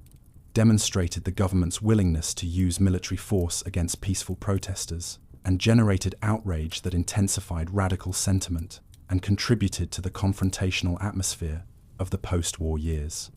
The Six Acts passed in 1819 in response to Peterloo and broader radical agitation imposed severe restrictions on public meetings, increased penalties for seditious publications, and expanded governmental powers to suppress organizations viewed as threatening to public order, creating a legal framework for repression that would remain in place until the 1820s. The Cato Street Conspiracy of 1820, an attempt to assassinate cabinet ministers that was infiltrated and suppressed by government agents, represented the most extreme response to post-war conditions among radical groups, but involved few participants and had no popular support, though its suppression provided the government with additional justification for maintaining repressive policies. The agricultural distress continued into the 1820s, though with some moderation, as prices stabilized at levels below wartime highs, but above the catastrophic lows of 1820 to 1821, while the gradual economic recovery that began in the early 1820s reduced some of the immediate pressures that had made the immediate post-war years so volatile. The swing riots that erupted across southern England during 1830 represented the last and largest outbreak of specifically rural protest in English history. involving thousands of participants across multiple counties in a coordinated campaign of agricultural machine breaking, arson, threatening letters, and demands for higher wages and better treatment. The riots began in Kent in late August 1830, when harvest workers began breaking threshing machines that threatened their winter employment, and spread rapidly through the southeastern counties during autumn, before extending westward and northward to affect much of southern England by early 1831. The geographical extent of the swing riots, affecting counties from Kent to Cornwall and from Sussex to Lincolnshire, demonstrated that the grievances driving the protests were endemic to arable agriculture throughout southern England, rather than reflecting purely local conditions. The name Captain Swing, used in threatening letters demanding machine breaking or improved wages and conditions, represented a mythical figure similar to earlier protest movements' symbolic leaders, though no actual Captain Swing existed to coordinate or lead the widely dispersed actions. The social composition of swing riot participants included primarily agricultural labourers, the group most directly threatened by mechanisation and most vulnerable to wage reductions, though some village craftsmen and small farmers also participated, particularly in areas where entire communities felt threatened by agricultural changes. The tactics employed during the swing riots revealed both the protesters' sophistication and their limitations, as the focus on machine breaking specifically targeted the most visible symbol of labour displacement, while avoiding direct attacks on persons that would have generated harsher repression and lost public sympathy. The threatening letters that preceded many riots and demanded specific remedies, including higher wages, reduction of tithes and rents, and elimination of labour-saving machinery, demonstrated that participants had clear objectives and preferred negotiated settlements to violence, though they were prepared to use force if their demands were refused. The arson attacks on ricks and barns that accompanied the riots created terror among farmers and landlords, while remaining relatively easy to execute and difficult to prevent or prosecute,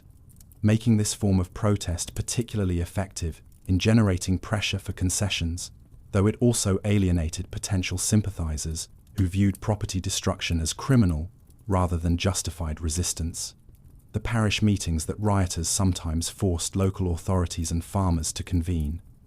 at which wage increases and other concessions were negotiated under implicit threat of continued disorder, revealed the protesters' attempt to achieve their objectives through negotiation, while using intimidation to overcome the power imbalance between labourers and employers. The government's response to the swing riots involved deployment of military forces to suppress disorder, mass arrests of suspected participants, and special commissions to try hundreds of prisoners in proceedings that became notorious for their severity and their class bias. The trials of swing riot participants during late 1830 and early 1831, conducted by special commissions operating under intense government pressure to make examples of the rioters, resulted in harsh sentences, including 19 executions, over 500 transportation orders, sending men to Australia for 7 years or more, and hundreds of prison sentences. The severity of punishment reflected both the government's determination to crush rural resistance and the landed elite's genuine fear that the riots represented the beginning of broader revolutionary challenge to property rights and social order.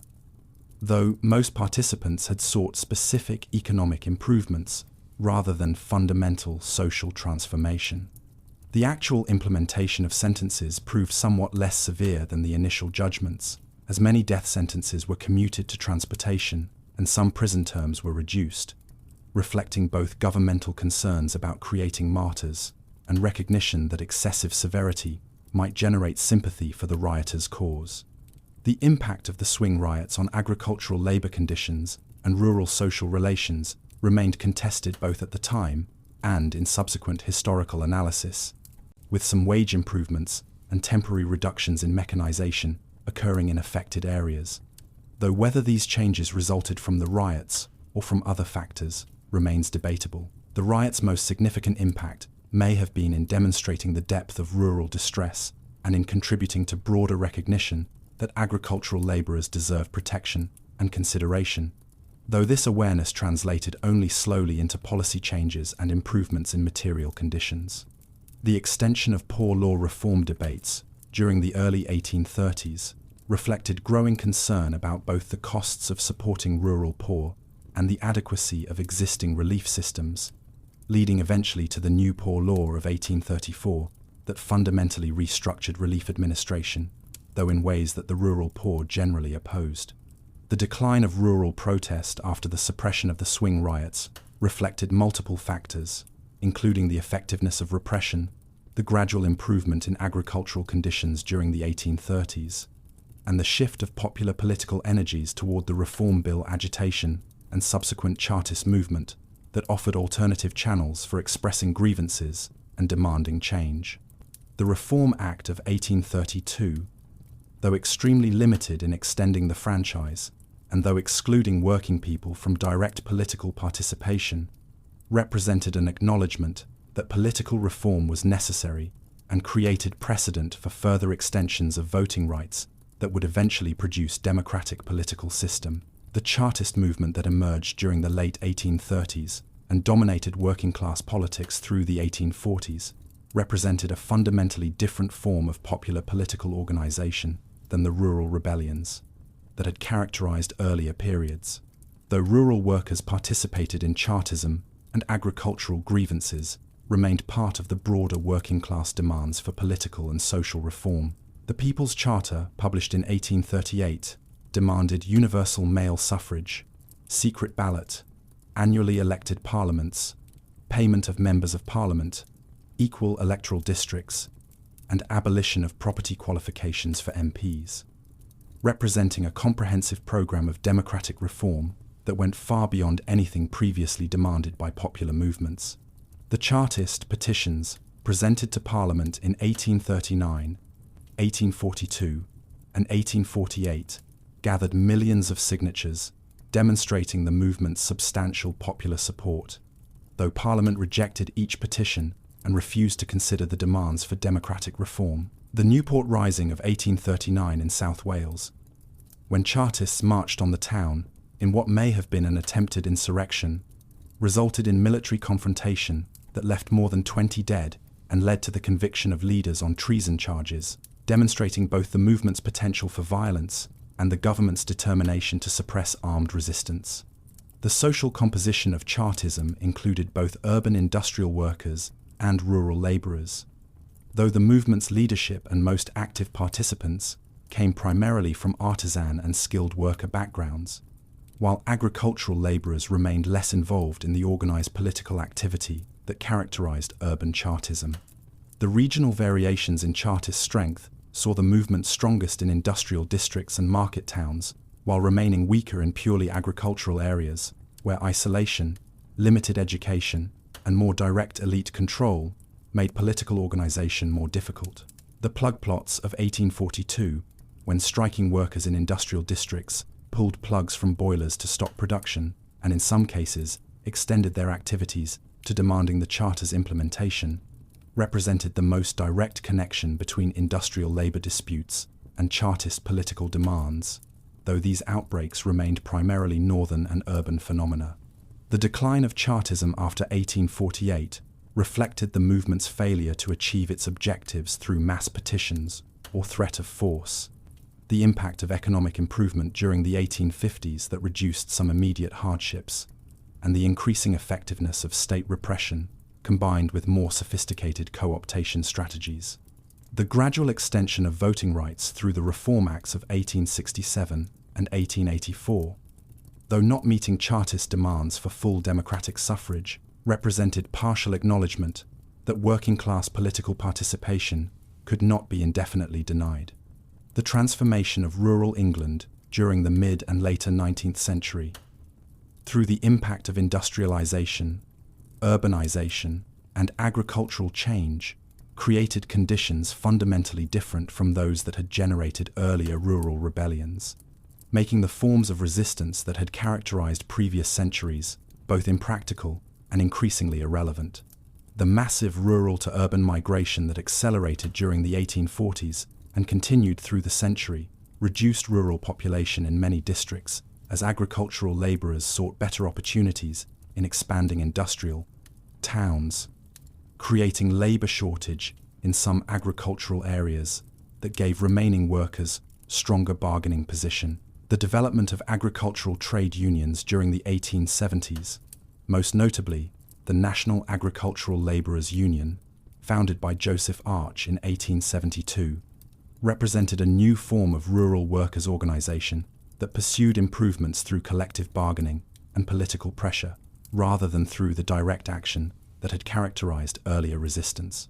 The initial success of the agricultural union movement in organizing tens of thousands of laborers and achieving wage increases and better conditions in some areas demonstrated that unions could be effective tools for rural workers,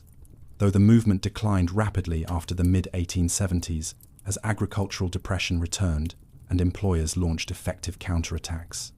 The lockout of union members and the blacklisting of activists that occurred in many areas during the late 1870s broke the union movement's strength and demonstrated that even relatively moderate forms of organization faced determined employer opposition. The agricultural depression that began in the late 1870s and continued through the 1880s and 90s created renewed hardship for rural workers, as grain prices fell dramatically under pressure from cheap American tan and Russian imports that undersold domestic production,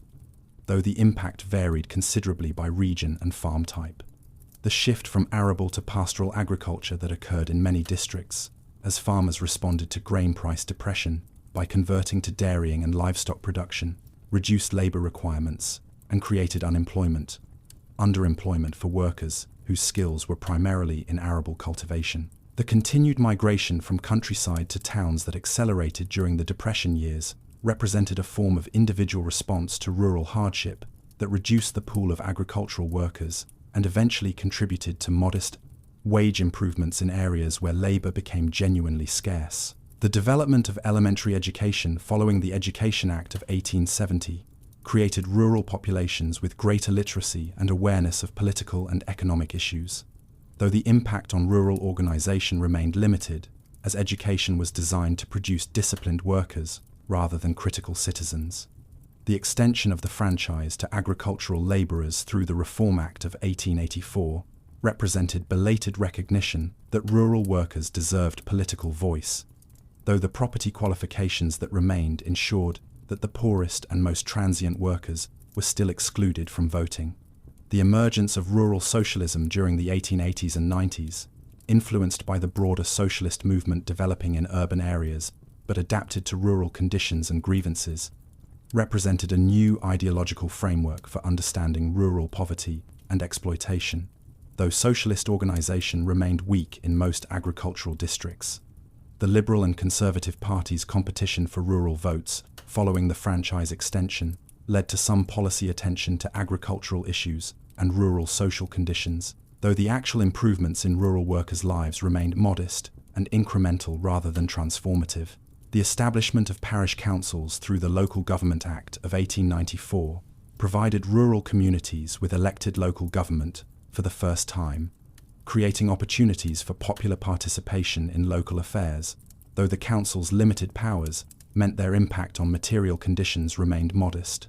The closure of many village schools, shops,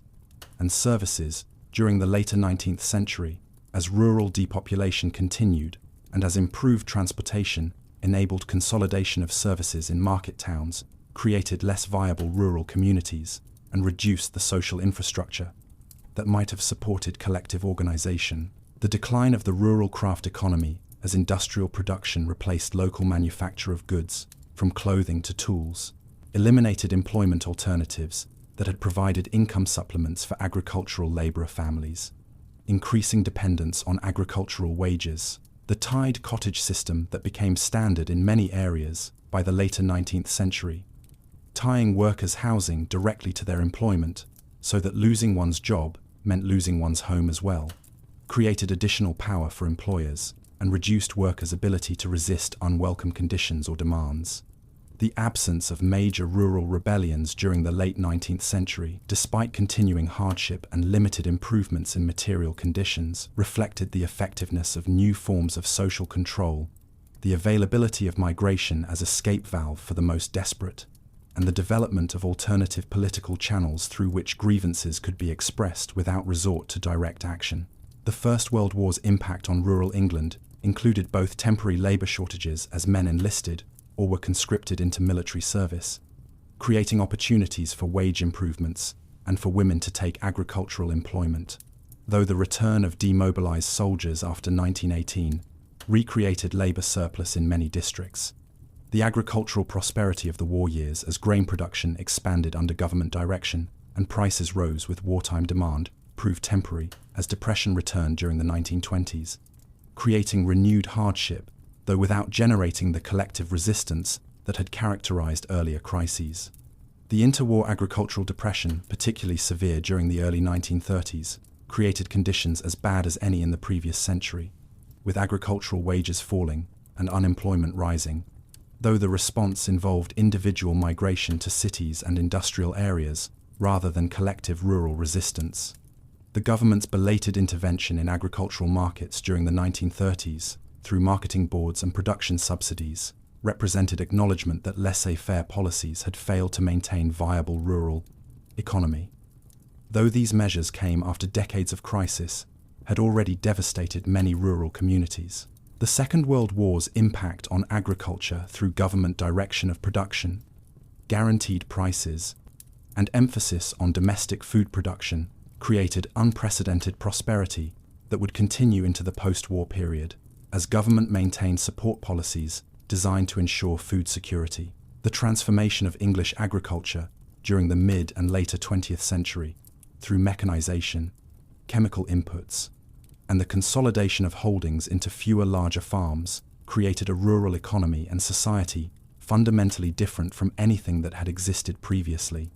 eliminating most agricultural labor employment and creating rural areas dominated by capital-intensive farming operations, requiring minimal labor input. The disappearance of agricultural labor as a significant rural employment category by the later 20th century marked the final end of the social formation that had generated peasant rebellions throughout English history, as the rural working class that had comprised the majority of England's population from the medieval period through the 19th century effectively ceased to exist as a distinct social group. The mechanization of virtually all agricultural operations from ploughing through harvesting eliminated the labor-intensive practices that had required large seasonal workforces, while the introduction of synthetic fertilizers and pesticides removed the labor requirements for traditional soil management practices and manual weed control. The consolidation of agricultural holdings through both market forces and government policies encouraged amalgamation of small farms into larger operations that could exploit economies of scale and justify investment in expensive machinery, eliminating the small and medium-sized family farms that had characterized earlier rural society. The decline in agricultural employment from perhaps 1 million workers in 1900 to fewer than 300,000 by 2000 represented not gradual reduction, but fundamental transformation of the rural economy and society, as agriculture ceased to be a major source of employment, even in predominantly agricultural districts. The changing social composition of rural England during the later 20th century saw the countryside increasingly dominated by commuters working in nearby towns and cities, by retirees seeking rural amenities, and by wealthy individuals purchasing country properties as second homes or lifestyle choices, while the actual agricultural workforce became a tiny minority in most rural communities. The conflict between agricultural interests, pursuing maximum productivity through intensive farming methods, and environmental and amenity interests, promoting conservation and rural preservation, created new lines of social division in the countryside. Though these conflicts involved middle-class activists and farmers rather than rural labourers who had largely disappeared from the scene. The countryside protests of the late 20th century, including opposition to hunting bans and fuel tax increases, involved rural property owners and farmers rather than agricultural workers, demonstrating how completely the social composition of rural England had been transformed. The historical memory of peasant rebellions and rural resistance became increasingly remote and academic as the social conditions that had generated such movements disappeared. though popular culture continued to romanticize figures like Robin Hood and various rebel leaders as symbols of resistance against oppression. The tourist industry's exploitation of sites associated with historical rebellions, including interpretive centers at locations like Norwich, relating Kett's rebellion, demonstrated that these events had been safely transformed into heritage attractions rather than remaining living traditions of resistance. The academic study of peasant rebellions and rural protest movements flourished during the later 20th century, as social historians investigated the experiences of common people and attempted to recover voices and perspectives that earlier historiography had neglected, creating detailed scholarly understanding of movements that had previously been dismissed as irrational outbursts or criminal disorder. The debates about the causes and significance of peasant rebellions that characterized this historical scholarship reflected broader questions about the nature of social change and the role of popular agency in historical development, with some historians emphasizing the rational economic motivations behind rural protest, while others focused on cultural and ideological factors that shaped how rural populations understood their grievances and organized collective action. The recognition that many rebellions had achieved at least partial success in limiting exploitation and improving conditions, even when they failed to achieve stated objectives, represented important correction to earlier views that had dismissed rural protest as futile violence that accomplished nothing, demonstrating that the threat of disorder and the actual outbreak of rebellion constrained elite behavior and created space for negotiation and compromise that might not have existed otherwise. The comparison of English rural protest with similar movements in other European countries revealed both distinctive features of English developments and common patterns that reflected shared feudal origins and similar processes of agricultural commercialization and social transformation, creating broader understanding of how rural populations responded to economic and social pressures across different national contexts. The influence of English peasant rebellions on subsequent working-class movements and labor organization remained a subject of historical debate, with some scholars emphasizing continuities in repertoires of protest and in grievances about exploitation and inequality, while others stressed the fundamental differences between pre-industrial rural rebellions and modern labor movements. The transformation of rural protest from direct action aimed at immediate redress of specific grievances to political organization, pursuing legislative change and long-term social reform, represented adaptation to changing political opportunity structures and to the development of democratic institutions that provided alternative channels for expressing demands. The decline of rural protest in its traditional forms coincided with the rise of labor unions and working-class political parties that offered different mechanisms for pursuing workers' interests, though the relationship between these older and newer forms of organization remained complex rather than simply sequential. The memory of peasant rebellions in English popular culture took various forms, from romanticized accounts emphasizing noble rebels fighting against unjust oppression to more critical treatments that acknowledged the violence and sometimes reactionary character of some rural movements, reflecting changing political contexts and varying purposes for which historical memory was deployed. The use of peasant rebellion imagery and rhetoric by contemporary political movements ranging from environmental activists to anti-globalization protesters demonstrated that these historical events retained symbolic power, even as the specific social conditions that had generated them disappeared, with figures like Wat Tyler and the demands of the Peasants' Revolt invoked as precedents for contemporary resistance against inequality and elite power. The scholarly reassessment of peasant rebellions during recent decades has emphasized their rational character and political sophistication, challenging earlier views that had portrayed rural protesters as irrational mobs or as tradition-bound populations incapable of adapting to changing circumstances, revealing instead complex organizations pursuing clearly articulated goals through strategies that reflected careful assessment of political opportunities and constraints. The recognition that peasant communities possessed substantial political capabilities and that rural populations actively shaped their own histories rather than simply responding passively to changes imposed from above represented important correction to earlier historical narratives that had portrayed the lower classes as objects rather than subjects of historical development. The attention to gender dimensions of rural protest revealed that women participated actively in many movements, particularly in food riots and in resistance to enclosures, though their involvement was often obscured in contemporary accounts and in subsequent historical narratives that focus primarily on male leaders and male-dominated organizations. The analysis of the cultural dimensions of rural protest, including the use of ritual forms, symbolic actions,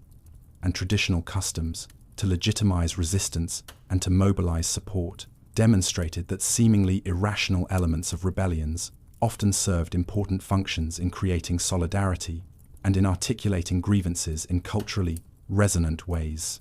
The comparative study of successful and unsuccessful rebellions revealed that outcomes depended less on the inherent justice of rebel causes than on factors including the political and military resources available to both sides,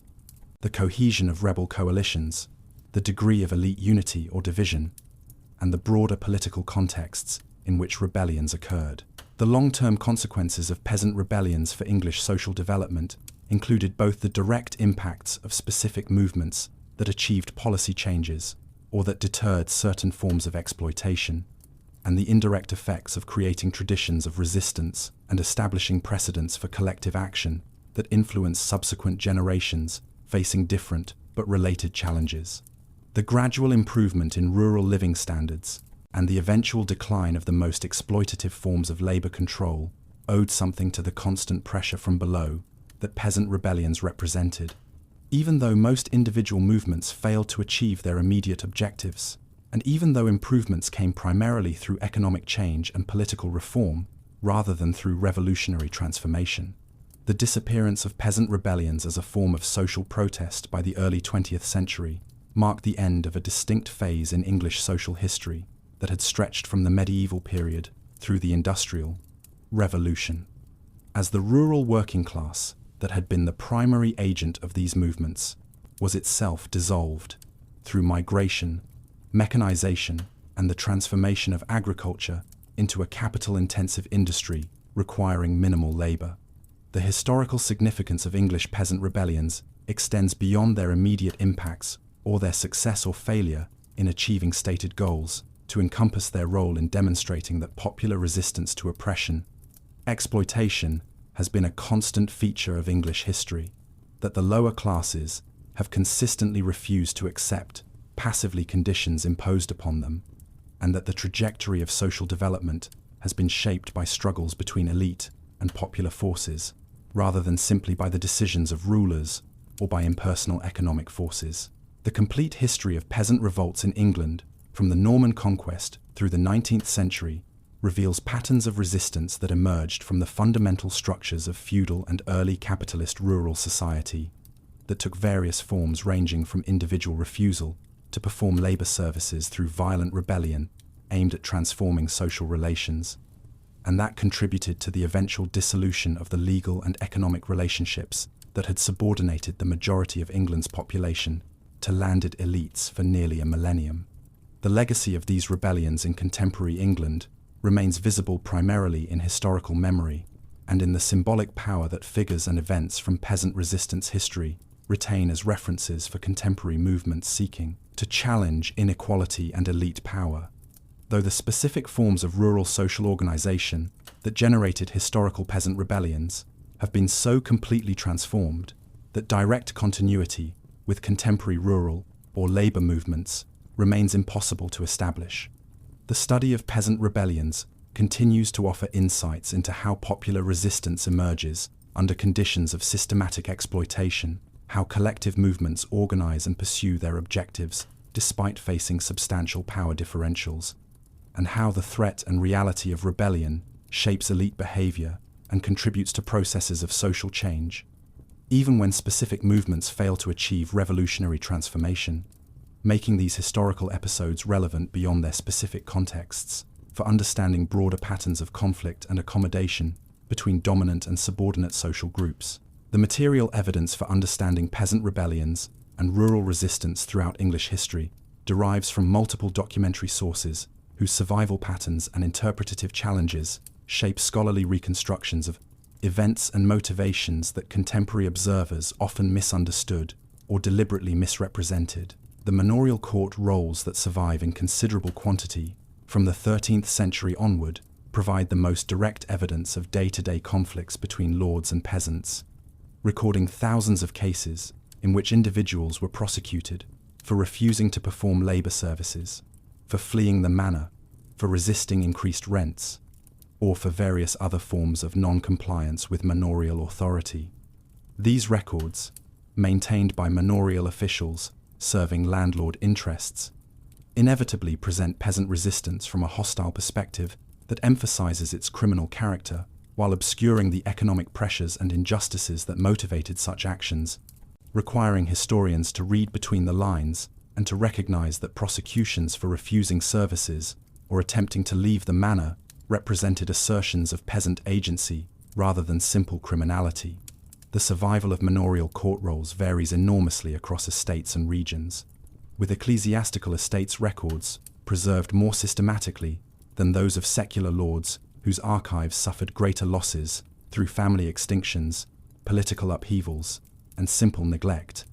creating geographic and institutional biases in the available evidence that affect understanding of rural social relations. The detailed accounts that survive from some estates, particularly those belonging to major ecclesiastical institutions like Canterbury Cathedral or Westminster Abbey,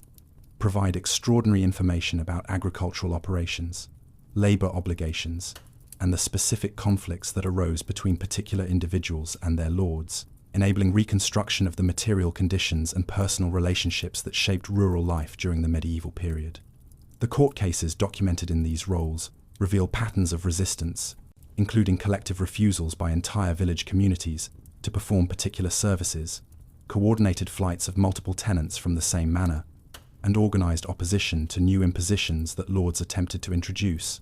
demonstrating that peasant resistance often involved cooperation and planning rather than merely individual acts of defiance. The language used in manorial records to describe peasant actions reflected the lord's perspective that any resistance to established authority constituted rebellion and disorder, employing terms that emphasized the disruption and criminality of peasant behavior, while rarely acknowledging the legitimacy of grievances or the reasonableness of demands for better treatment. The gaps and silences in manorial records,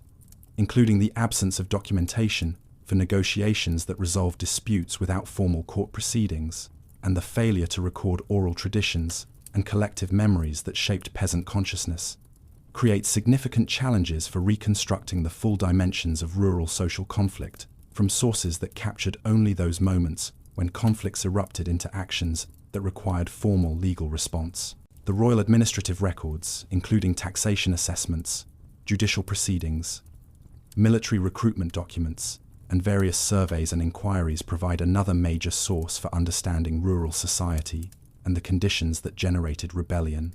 Though these sources similarly reflect the perspectives and interests of royal government rather than those of rural populations themselves, the 100 Rolls of 1279, compiled as part of Edward I's comprehensive inquiry into landholding and jurisdictional rights, documented with unprecedented detail the structure of manorial authority across large parts of England, recording the specific obligations that peasants owed to their lords and the various disputes that had arisen over these obligations during previous decades. The poll tax returns of 1380 and 1381, assessing every individual above a specified age, regardless of wealth or status, provide unique information about population distribution and social structure on the eve of the Peasants' Revolt, though the widespread evasion of this deeply unpopular tax means the surviving returns significantly undercount the actual population in many localities. The judicial records from the proceedings following major rebellions, including the special commissions that tried participants in the 1381 revolt,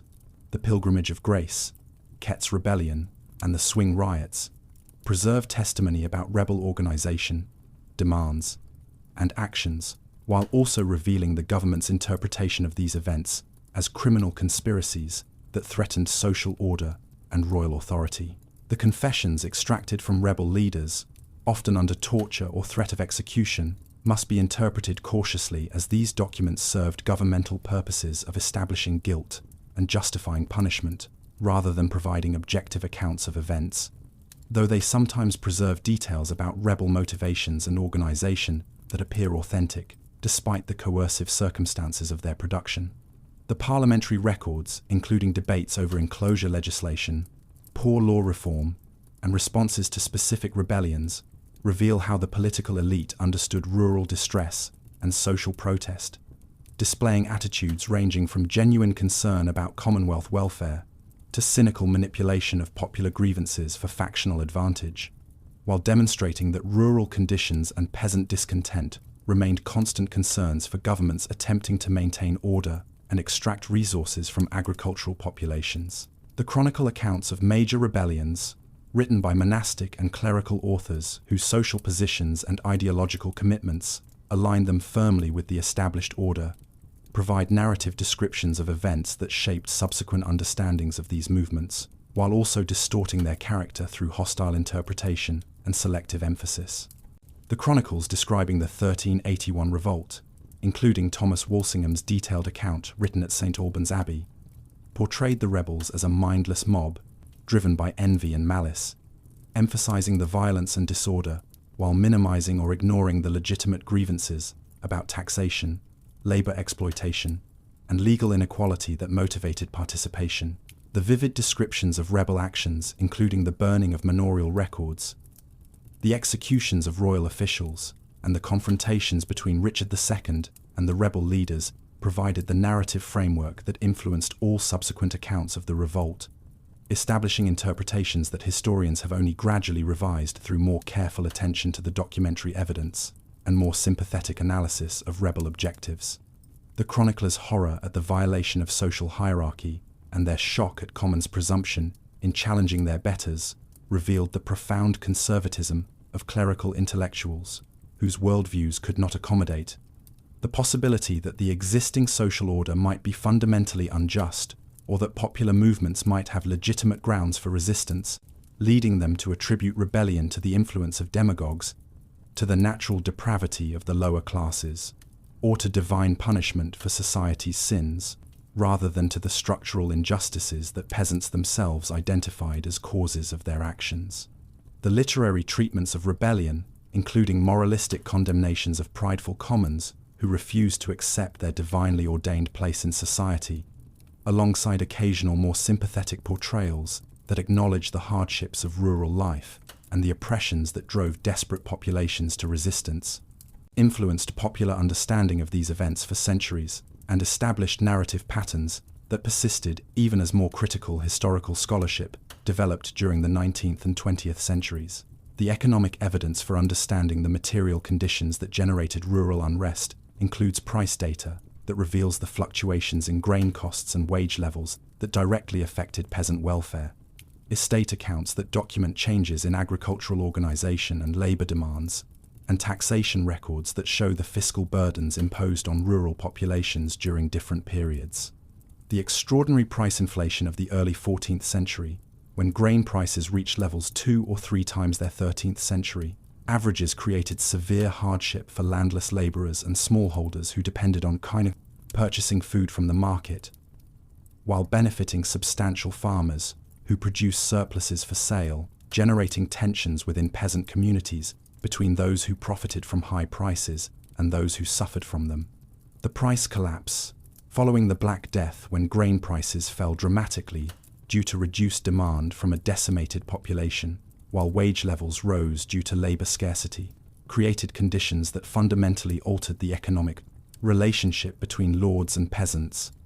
making traditional feudal relationships increasingly untenable as economic forces pushed toward free labor markets and contractual tenures. The long-term price trends, including the general inflation of the 16th century when prices rose perhaps sixfold between 1500 and 1600, the deflation of the 17th century when prices stabilized or declined, and the renewed inflation of the 18th century all affected rural populations differently, depending on their particular economic positions as landowners, substantial tenant farmers, smallholders, or wage laborers, creating complex patterns of prosperity and distress that varied by region and by social class. The data on real wages, calculated by comparing money wage levels with grain prices to determine workers' actual purchasing power, reveals that agricultural laborers' economic positions deteriorated dramatically during periods of population growth and price inflation, when labor abundance kept wages low while food costs rose, while improving during periods of population stability or decline, when labor scarcity drove wages up faster than prices. The evidence from probate inventories, listing the possessions of deceased individuals, provides insights into the material conditions of rural life across different social levels, revealing that even prosperous yeomen lived with relatively few possessions by modern standards, while the inventories of poor laborers sometimes listed assets worth only a few shillings, consisting of basic clothing, simple furniture, and minimal household goods. The regional variations in rural social structure and agricultural organization created different patterns of conflict and resistance across England, with the open-field arable regions of the Midlands and South generating different forms of unrest than the pastoral and woodland regions of the North and West. The Midland counties, where open-field agriculture predominated and where communal regulation of agricultural practices remained strong throughout the medieval and early modern periods, saw particularly intense conflicts over enclosure as this agricultural system's transformation threatened the subsistence strategies of large peasant populations, dependent on common rights and traditional practices, generating the resistance movements of the early 17th century and the later parliamentary enclosure conflicts of the 18th century. The pastoral regions where individual farms rather than nucleated villages formed the typical settlement pattern, and where pastoral agriculture's labor requirements remained modest, created rural societies with smaller agricultural workforces and less potential for the collective action that characterized rebellions in densely settled arable districts, though these regions contributed to broader movements when economic distress or political grievances became sufficiently acute. The forest regions where royal forests restricted agricultural development while providing opportunities for illicit exploitation of woodland resources generated specific conflicts over forest law and common rights that sometimes erupted into resistance. As forest dwellers resisted attempts to enforce regulations that prohibited customary uses of resources essential to their subsistence. The coastal marshland regions, including the Fens and the Somerset levels, where drainage projects transformed wetlands into agricultural land during the 17th century, generated fierce resistance from local populations whose traditional economies based on fishing, fowling, and grazing were destroyed by drainage schemes that benefited outside investors and new landlords at the expense of customary inhabitants. The proto-industrial regions where rural textile production or metalworking provided important income sources alongside agriculture created different social structures than purely agricultural districts, with clothiers and ironmasters exercising authority over workers whose economic positions combined elements of both peasant and proletarian status, generating conflicts that sometimes involved resistance to industrial exploitation, as well as or instead of specifically agricultural grievances. The role of religion and ideology in shaping peasant consciousness and in providing frameworks for understanding and legitimizing resistance remains among the most debated aspects of rural rebellion. Historiography. The radical preaching of figures like John Ball during the lead-up to the 1381 revolt articulated theological arguments against social hierarchy based on the common descent of all people from Adam and Eve,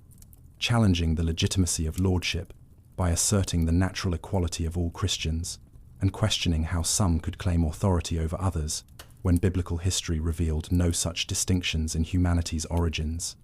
Ball's famous question about who was the gentleman when Adam delved and Eve's span struck at the foundations of the entire feudal social order by implying that hereditary distinctions of rank lacked divine sanction and that the existing fine distribution of wealth and power contradicted Christian principles of brotherhood and equality, providing participants in the revolt with an ideological framework that transformed economic grievances into moral and religious imperatives.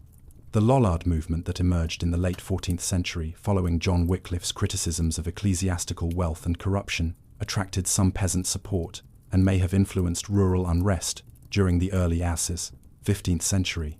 Though the connections between Lollard theology and peasant radicalism remain contested among historians, who debate whether religious heterodoxy significantly shaped rural protest, or whether most peasants remained conservative in religious matters even when rebelling against secular authorities. The Protestant Reformation's impact on rural consciousness during the 16th century created complex and sometimes contradictory effects, with Reformed theology's emphasis on individual conscience and scriptural authority potentially encouraging independent thinking, while Protestant leaders' support for established political authority and their condemnation of rebellion reinforced obedience to secular powers. The Pilgrimage of Grace demonstrated that religious conservatism could motivate large-scale resistance when Henry VIII's break with Rome and the dissolution of monasteries threatened traditional religious practices, institutions that northern populations valued, revealing that attachment to customary forms of worship could generate rebellion as readily as could radical religious ideas. The millenarian expectations that surfaced periodically during moments of social crisis, including beliefs that divine intervention would overturn the existing order and establish a new age of justice and equality, influenced some participants in rural rebellions, though the extent of such beliefs' impact remains difficult to determine from available evidence. The Digger movement's theological arguments for communal property based on interpretations of Genesis and on claims that the Norman conquest had illegitimately imposed private property on what had been common resources provided most fully developed religious justification for radical social transformation, though Winstanley's sophisticated theology found little echo among broader rural populations, who pursued more limited and practical objectives in their resistance activities. The gender dimensions of rural protest and the roles that women played in rebellions and resistance movements receive increasing attention from historians seeking to recover women's agency and to understand how gender relations shaped patterns of collective action in rural communities. Women participated actively in food riots throughout the 18th century, often taking leading roles in confrontations with merchants and authorities over grain prices and availability, exploiting contemporary assumptions about women's primary responsibility for household provisioning, and possibly also benefiting from expectations that authorities would treat women less harshly than male rioters. The prominence of women in food riots reflected both their immediate concern with securing affordable food for their families and the specific tactical advantages that female participation provided in confrontations where claims about customary rights to fair prices could be asserted more effectively by women whose roles as mothers and household managers gave them particular legitimacy in disputes about subsistence. The relative absence of women from the more organized and politically oriented rebellions, including the Peasants' Revolt, the Pilgrimage of Grace, and Kett's Rebellion, reflected these movements' military character and their focus on demands for legal and constitutional changes rather than immediate economic relief, though women certainly experienced the consequences of these rebellions and may have supported them in ways that contemporary sources failed to record. The participation of women in enclosure riots and in resistance to drainage projects suggests that when conflicts directly threatened household economies and community resources, women's involvement in collective action could be substantial, though the documentary source's emphasis on male leaders and participants often obscured women's roles. The prosecution of women for various forms of resistance, including theft of wood from enclosed lands, gleaning in fields where landlords attempted to prohibit customary harvest practices, and other actions that defended household subsistence against restrictions imposed by property owners, reveals patterns of individual resistance that may have been more characteristic of women's participation than involvement in large, scale organized rebellions. The analysis of gender relations within peasant households and the distribution of labor and authority between husbands and wives provides context for understanding how women's experiences of exploitation and hardship may have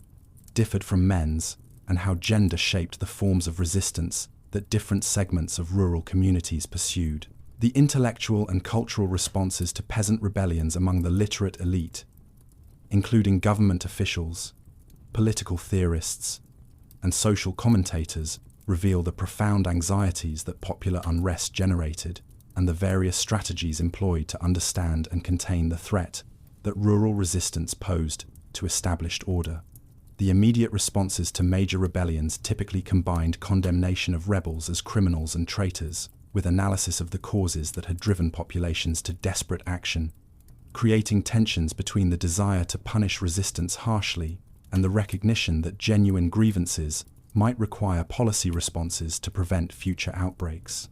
The debates about the causes of the 1381 revolt included explanations that emphasized the corrupting influence of radical preachers,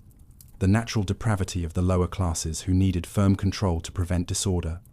the excessive leniency that had allowed commons to develop unrealistic expectations about their status and rights,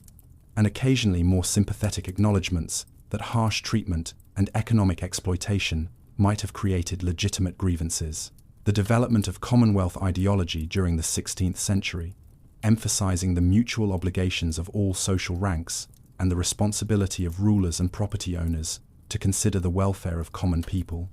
provided a framework for criticizing specific abuses while maintaining commitment to hierarchical social order, allowing commentators to condemn enclosures or excessive rents while insisting on the fundamental legitimacy of landlord authority and property rights. The extensive literature on the social question during the 18th and 19th centuries, including works by political economists, social reformers, and government investigators, documented rural conditions and debated the causes of rural poverty with increasing sophistication, though disagreements persisted about whether distress resulted primarily from population pressure, from structural features of agricultural organization, from moral failings of the poor themselves, or from exploitation by landlords and employers. The romantic idealization of rural life and the lost village community that emerged in 19th century literature and social commentary created nostalgic visions of pre-enclosure rural society that often bore little resemblance to historical reality, but that influenced attitudes toward agricultural change and shaped debates about rural social policy. The conservative defense of rural hierarchy and traditional social relations emphasized the organic nature of rural communities, the paternal responsibilities of landlords, and the contentment of agricultural workers who accepted their station in life, constructing an idealized vision of rural society that served to legitimize existing power relations while denying the reality of exploitation and resistance that characterized actual rural social relations. The comparative examination of English peasant rebellions, alongside similar movements in other European countries, reveals both distinctive features of English rural development and common patterns reflecting shared feudal origins, comparable processes of agricultural commercialization and state formation. The Jacquerie of 1358 in France, erupting in the aftermath of military disasters and representing violent peasant response to nobles' failure to provide protection while continuing to extract resources,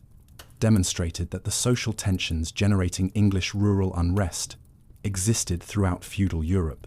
though the Jacquerie's extreme violence and its rapid suppression contrasted with the more organized and politically sophisticated character of the 1381 English revolt that occurred 2 decades later. The German Peasants' War of 1524 to 1526 represented the largest and most revolutionary peasant uprising in European history,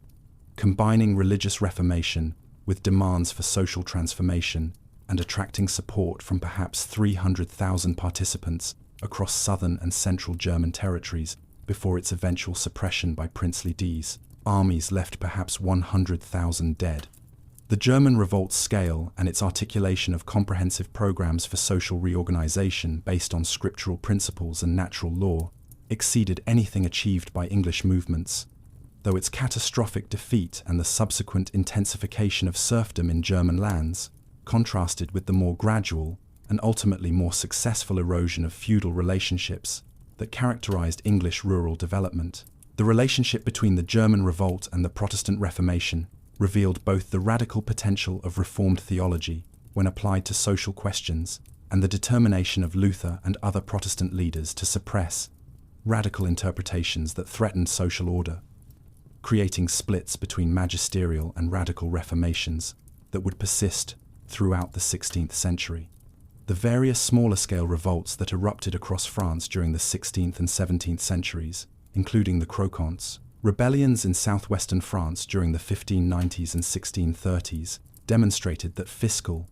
pressures and agricultural distress generated resistance in France, as in England, though the different political structures and the greater power of the French monarchy relative to English parliamentary institutions created different contexts for rural protest and its suppression.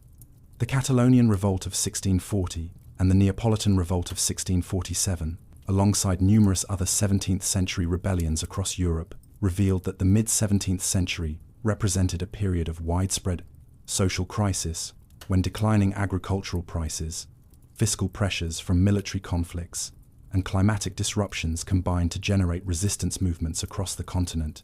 The comparison of English enclosure conflicts with similar disputes in other countries, including the Dutch struggle over common rights in wetland areas and the conflicts over forest resources in German territories, demonstrates that the tensions between individual property rights and communal resource management generated resistance wherever agricultural commercialization proceeded, though the specific forms of these conflicts varied with local circumstances and institutional contexts. The evolution of state responses to rural unrest reveals the increasing sophistication and effectiveness of mechanisms for social control that developed alongside the growth of state administrative capacities and military resources from the medieval period through the 19th century.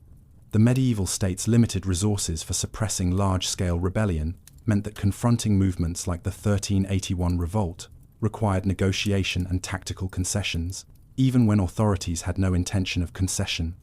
honoring promises made under duress, demonstrating that royal power remained constrained by practical limitations on coercive capabilities. The development of more professional military forces during the 16th century, including the use of foreign mercenaries and the creation of trained bands of militia, provided Tudor governments with superior military resources compared to medieval predecessors, enabling more effective suppression of rebellions like the Pilgrimage of Grace and Kett's Rebellion, though at substantial cost and with recognition that military force alone could not address underlying grievances. The expansion of local government structures, including the increased responsibilities of justices of the peace who supervised poor relief administration, enforced labor legislation, and maintained local order, created more systematic mechanisms for monitoring and controlling rural populations, reducing the potential for organized resistance by establishing more continuous oversight of local communities. The development of more sophisticated intelligence gathering, including the use of spies and informants to penetrate potentially disloyal groups, enabled authorities to identify and suppress conspiracies before they could develop into actual rebellions, as demonstrated by the government's successful infiltration of the Cato Street conspiracy and various other radical organizations during the early 19th century. The harsh penalties imposed on rebellion participants, including executions, transportation, and imprisonment, served both to punish specific individuals and to terrorize broader populations into submission, though authorities recognized that excessive severity might generate sympathy for rebels and create martyrs whose examples could inspire future resistance. The combination of repression with efforts to address some grievances through policy changes or through administration of poor relief demonstrated that effective social control required both stick and carrot, maintaining order through a combination of threatened punishment and limited amelioration of the worst conditions that might otherwise drive populations to desperate resistance. The gradual extension of political rights through franchise reform and the development of legal channels for expressing grievances through unions and political parties reduced the necessity for direct action by providing alternative mechanisms for pursuing working-class interests, though the effectiveness of these constitutional channels depended on authorities' willingness to respond to demands expressed through legal means. The economic analysis of specific periods of rural unrest reveals the complex interactions between demographic pressures, price movements, changes in agricultural organization, and fiscal demands that created conditions conducive to rebellion. The early 14th century crisis combined population pressure on limited agricultural resources with climatic deterioration that reduced harvest yields and with increased fiscal demands from Edward I's and Edward II's expensive military campaigns, creating a situation where intensifying exploitation met declining productivity, and generated widespread distress, though rebellion awaited the additional shock of the Black Death and the subsequent labor shortage that gave peasants unprecedented bargaining leverage. The post-Black Death period's dramatic transformation of rural social relations resulted from the interaction between catastrophic population decline that created labor scarcity and peasants' recognition that they possessed power to demand better conditions, combined with lords' determination to maintain their incomes despite changed circumstances, and with royal government's attempt to suppress wage increases through labor legislation,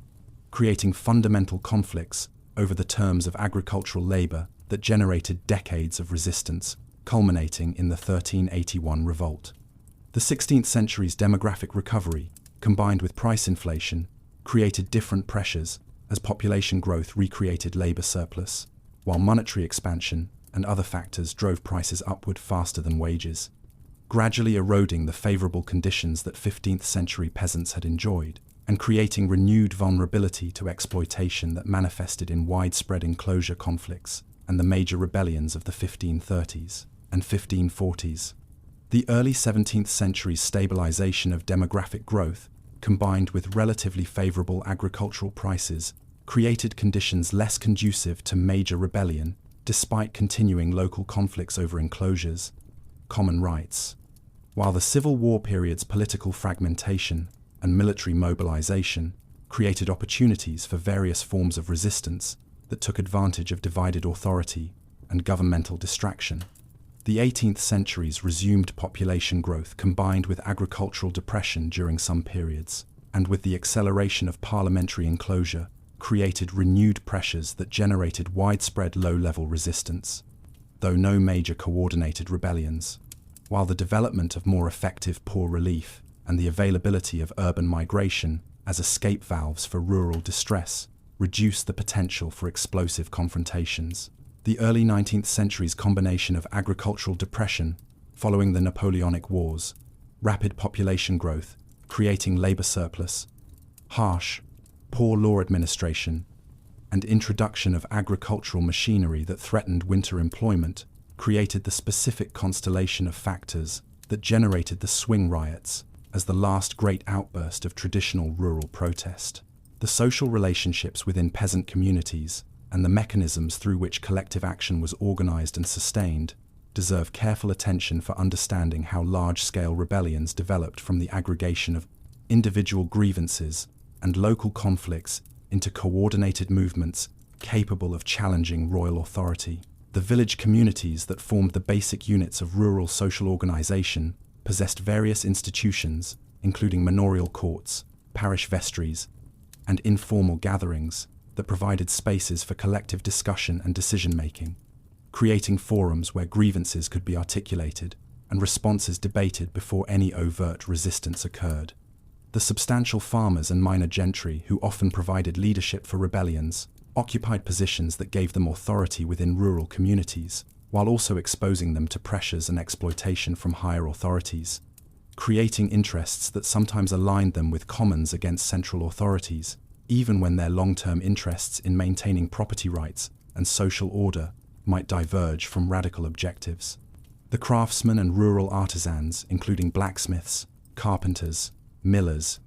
and weavers who possessed skills and often some property, occupied intermediate positions in rural society that gave them status and resources, enabling leadership roles, while their dependence on rural customers created strong connections to agricultural communities whose distress affected their own livelihoods. The networks of kinship and neighborhood that structured rural social relations provided channels through which information and coordination could flow across parishes and villages,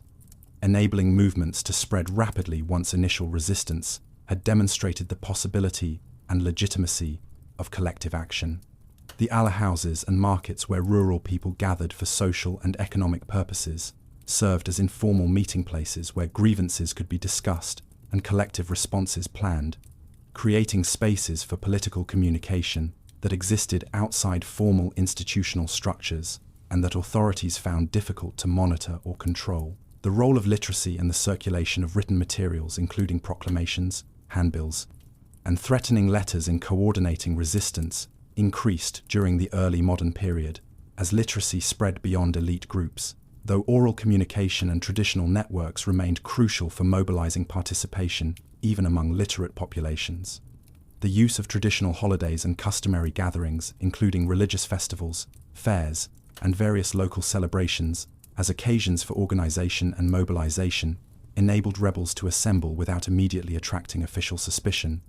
exploiting the legitimacy of customary practices to create opportunities for planning and coordination. The symbolic actions and ritual elements that characterized many rebellions, including the adoption of religious imagery, the creation of mythical leaders like Captain Swing,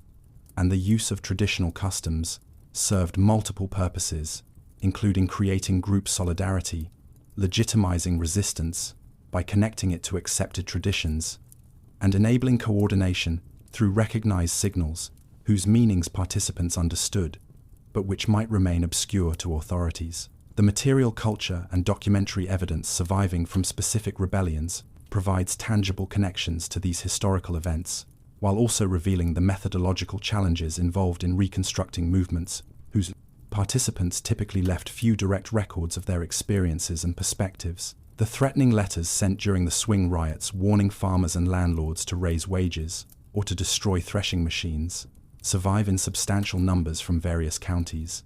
providing evidence of rebels' concerns and demands, while also revealing the creativity with which poorly educated rural workers express their grievances and threats through written communication. The analysis of these letters' language and content reveals that many demonstrated sophisticated understanding of local economic conditions and of the specific practices that threatened workers' livelihoods, targeting particular farmers or particular machines, rather than engaging in indiscriminate destruction, while the variation in letters' tone from polite requests through violent threats demonstrates the range of approaches that rebels employed in attempting to achieve their objectives. The physical remains of rebellions, including the ruins of castles, besieged during various uprisings, and the sites where major confrontations occurred, provide locations where historical imagination can engage with actual spaces that witness dramatic events, though the landscapes have typically changed so dramatically that reconstructing historical configurations requires careful archaeological and documentary research. The artifacts associated with peasant life, including agricultural implements, household goods, clothing, and various other material remains recovered through archaeological investigation of rural sites, provide context for understanding the material conditions that shaped rural experience, though the difficulty of dating many artifacts precisely and of connecting specific objects to particular social groups or historical moments limits their utility for understanding specific rebellions.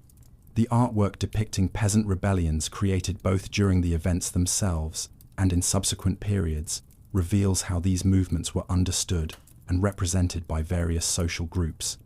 with images ranging from sympathetic portrayals emphasizing rebels' suffering and the justice of their cause to hostile caricatures depicting mobs of brutal peasants threatening civilization, reflecting the ideological divisions that surrounded interpretation of rural unrest.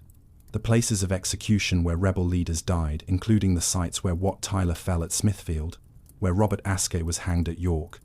and where Robert Kett was executed at Norwich Castle, became locations invested with historical memory and sometimes with ongoing political significance, marking landscapes with reminders of past conflicts and their brutal suppression. The legacy of peasant rebellions in shaping English political culture and in contributing to the development of democratic traditions remains contested among historians who debate whether these movements represented primitive forms of class struggle anticipating modern labor movements, or whether they defended traditional rights and customs against modernizing changes that would eventually benefit rural populations through increased productivity and economic growth. The radical tradition that claimed descent from peasant rebels, including the appropriation of figures like Wat Tyler and John Ball, by 19th and 20th century,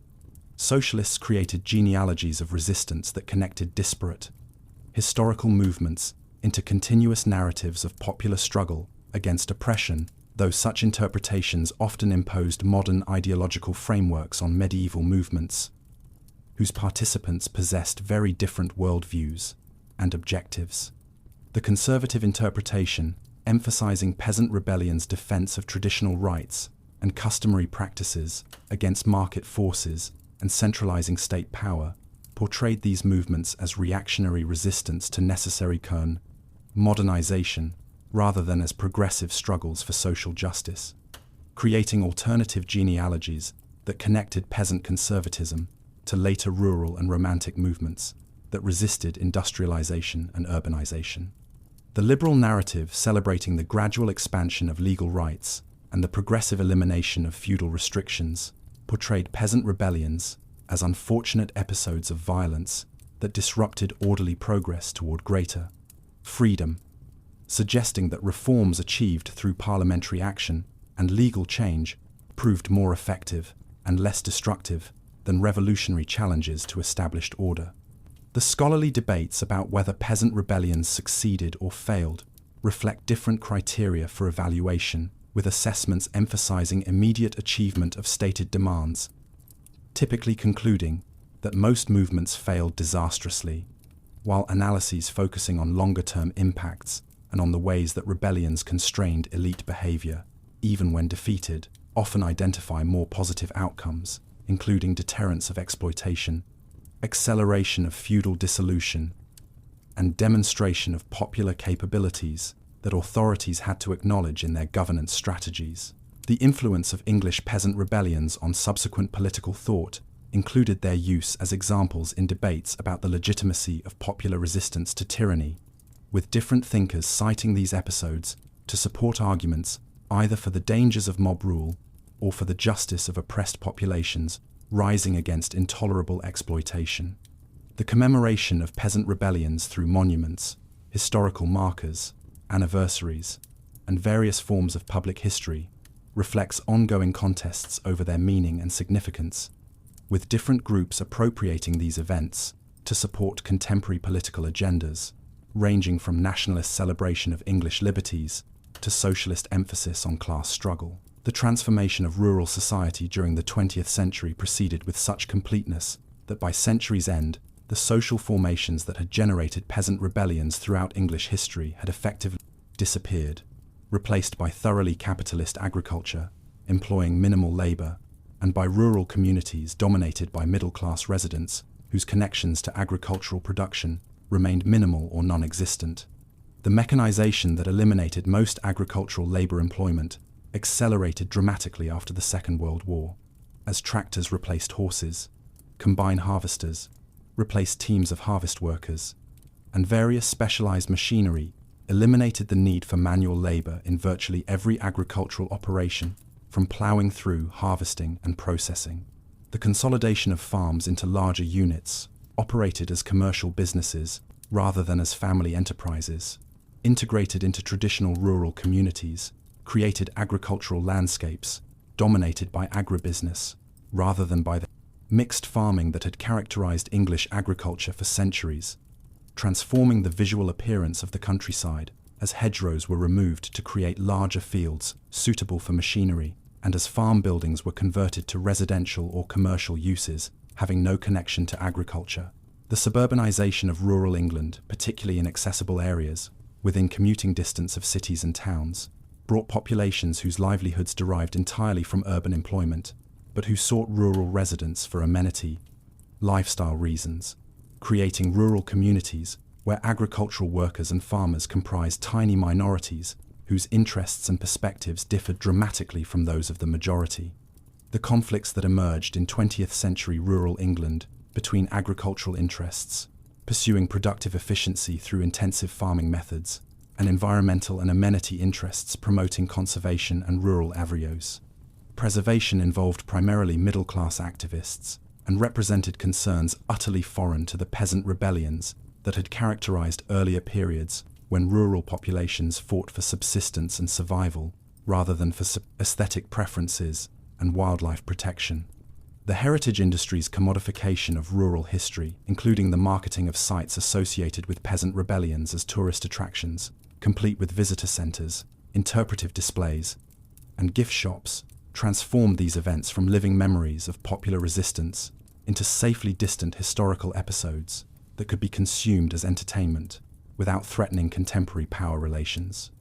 The academic historiography that emerged during the later 20th century, documenting peasant rebellions with unprecedented thoroughness and analytical sophistication, created scholarly understanding that remained largely confined to university settings and specialist publications, having minimal impact on popular consciousness or contemporary politics, despite historians' best efforts to communicate their findings to broader audiences. The complete history of peasant revolts in England, from the Norman conquest through the 20th century, thus encompasses nearly a millennium of rural social conflict arising from the fundamental tensions between landlords, peasants, between those who owned agricultural resources and those who worked them, between extractive authority and resistant subordination that characterized feudal and early capitalist rural society. The specific forms that resistance took varied enormously, from individual refusals to perform labor services through massive coordinated rebellions involving tens of thousands of participants, from the defense of traditional rights and customs through demands for revolutionary social transformation, from local disputes over particular grievances through articulation of comprehensive programs for reorganizing society according to principles of equality and justice. The outcomes of these rebellions ranged from catastrophic defeat, with mass executions, and brutal repression through negotiated settlements that achieved some improvements in conditions, from complete failure to achieve stated objectives through indirect contributions to longer-term social changes that gradually eroded the structures of exploitation that had generated resistance. The legacy of peasant rebellions extends beyond their specific impacts on policy or social relations to encompass their role in English historical consciousness, their contribution to traditions of popular resistance that influenced subsequent movements,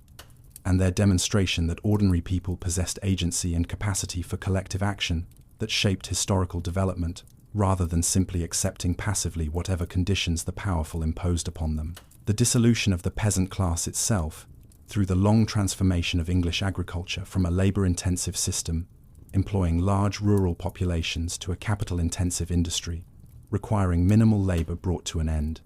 The social formation that had produced centuries of rural rebellion, making these historical episodes increasingly remote from contemporary experience, while preserving them as powerful symbols of resistance to oppression and exploitation that continue to resonate in political discourse and popular culture, even as their specific contexts become increasingly foreign to modern sensibilities, shaped by utterly different social and economic conditions.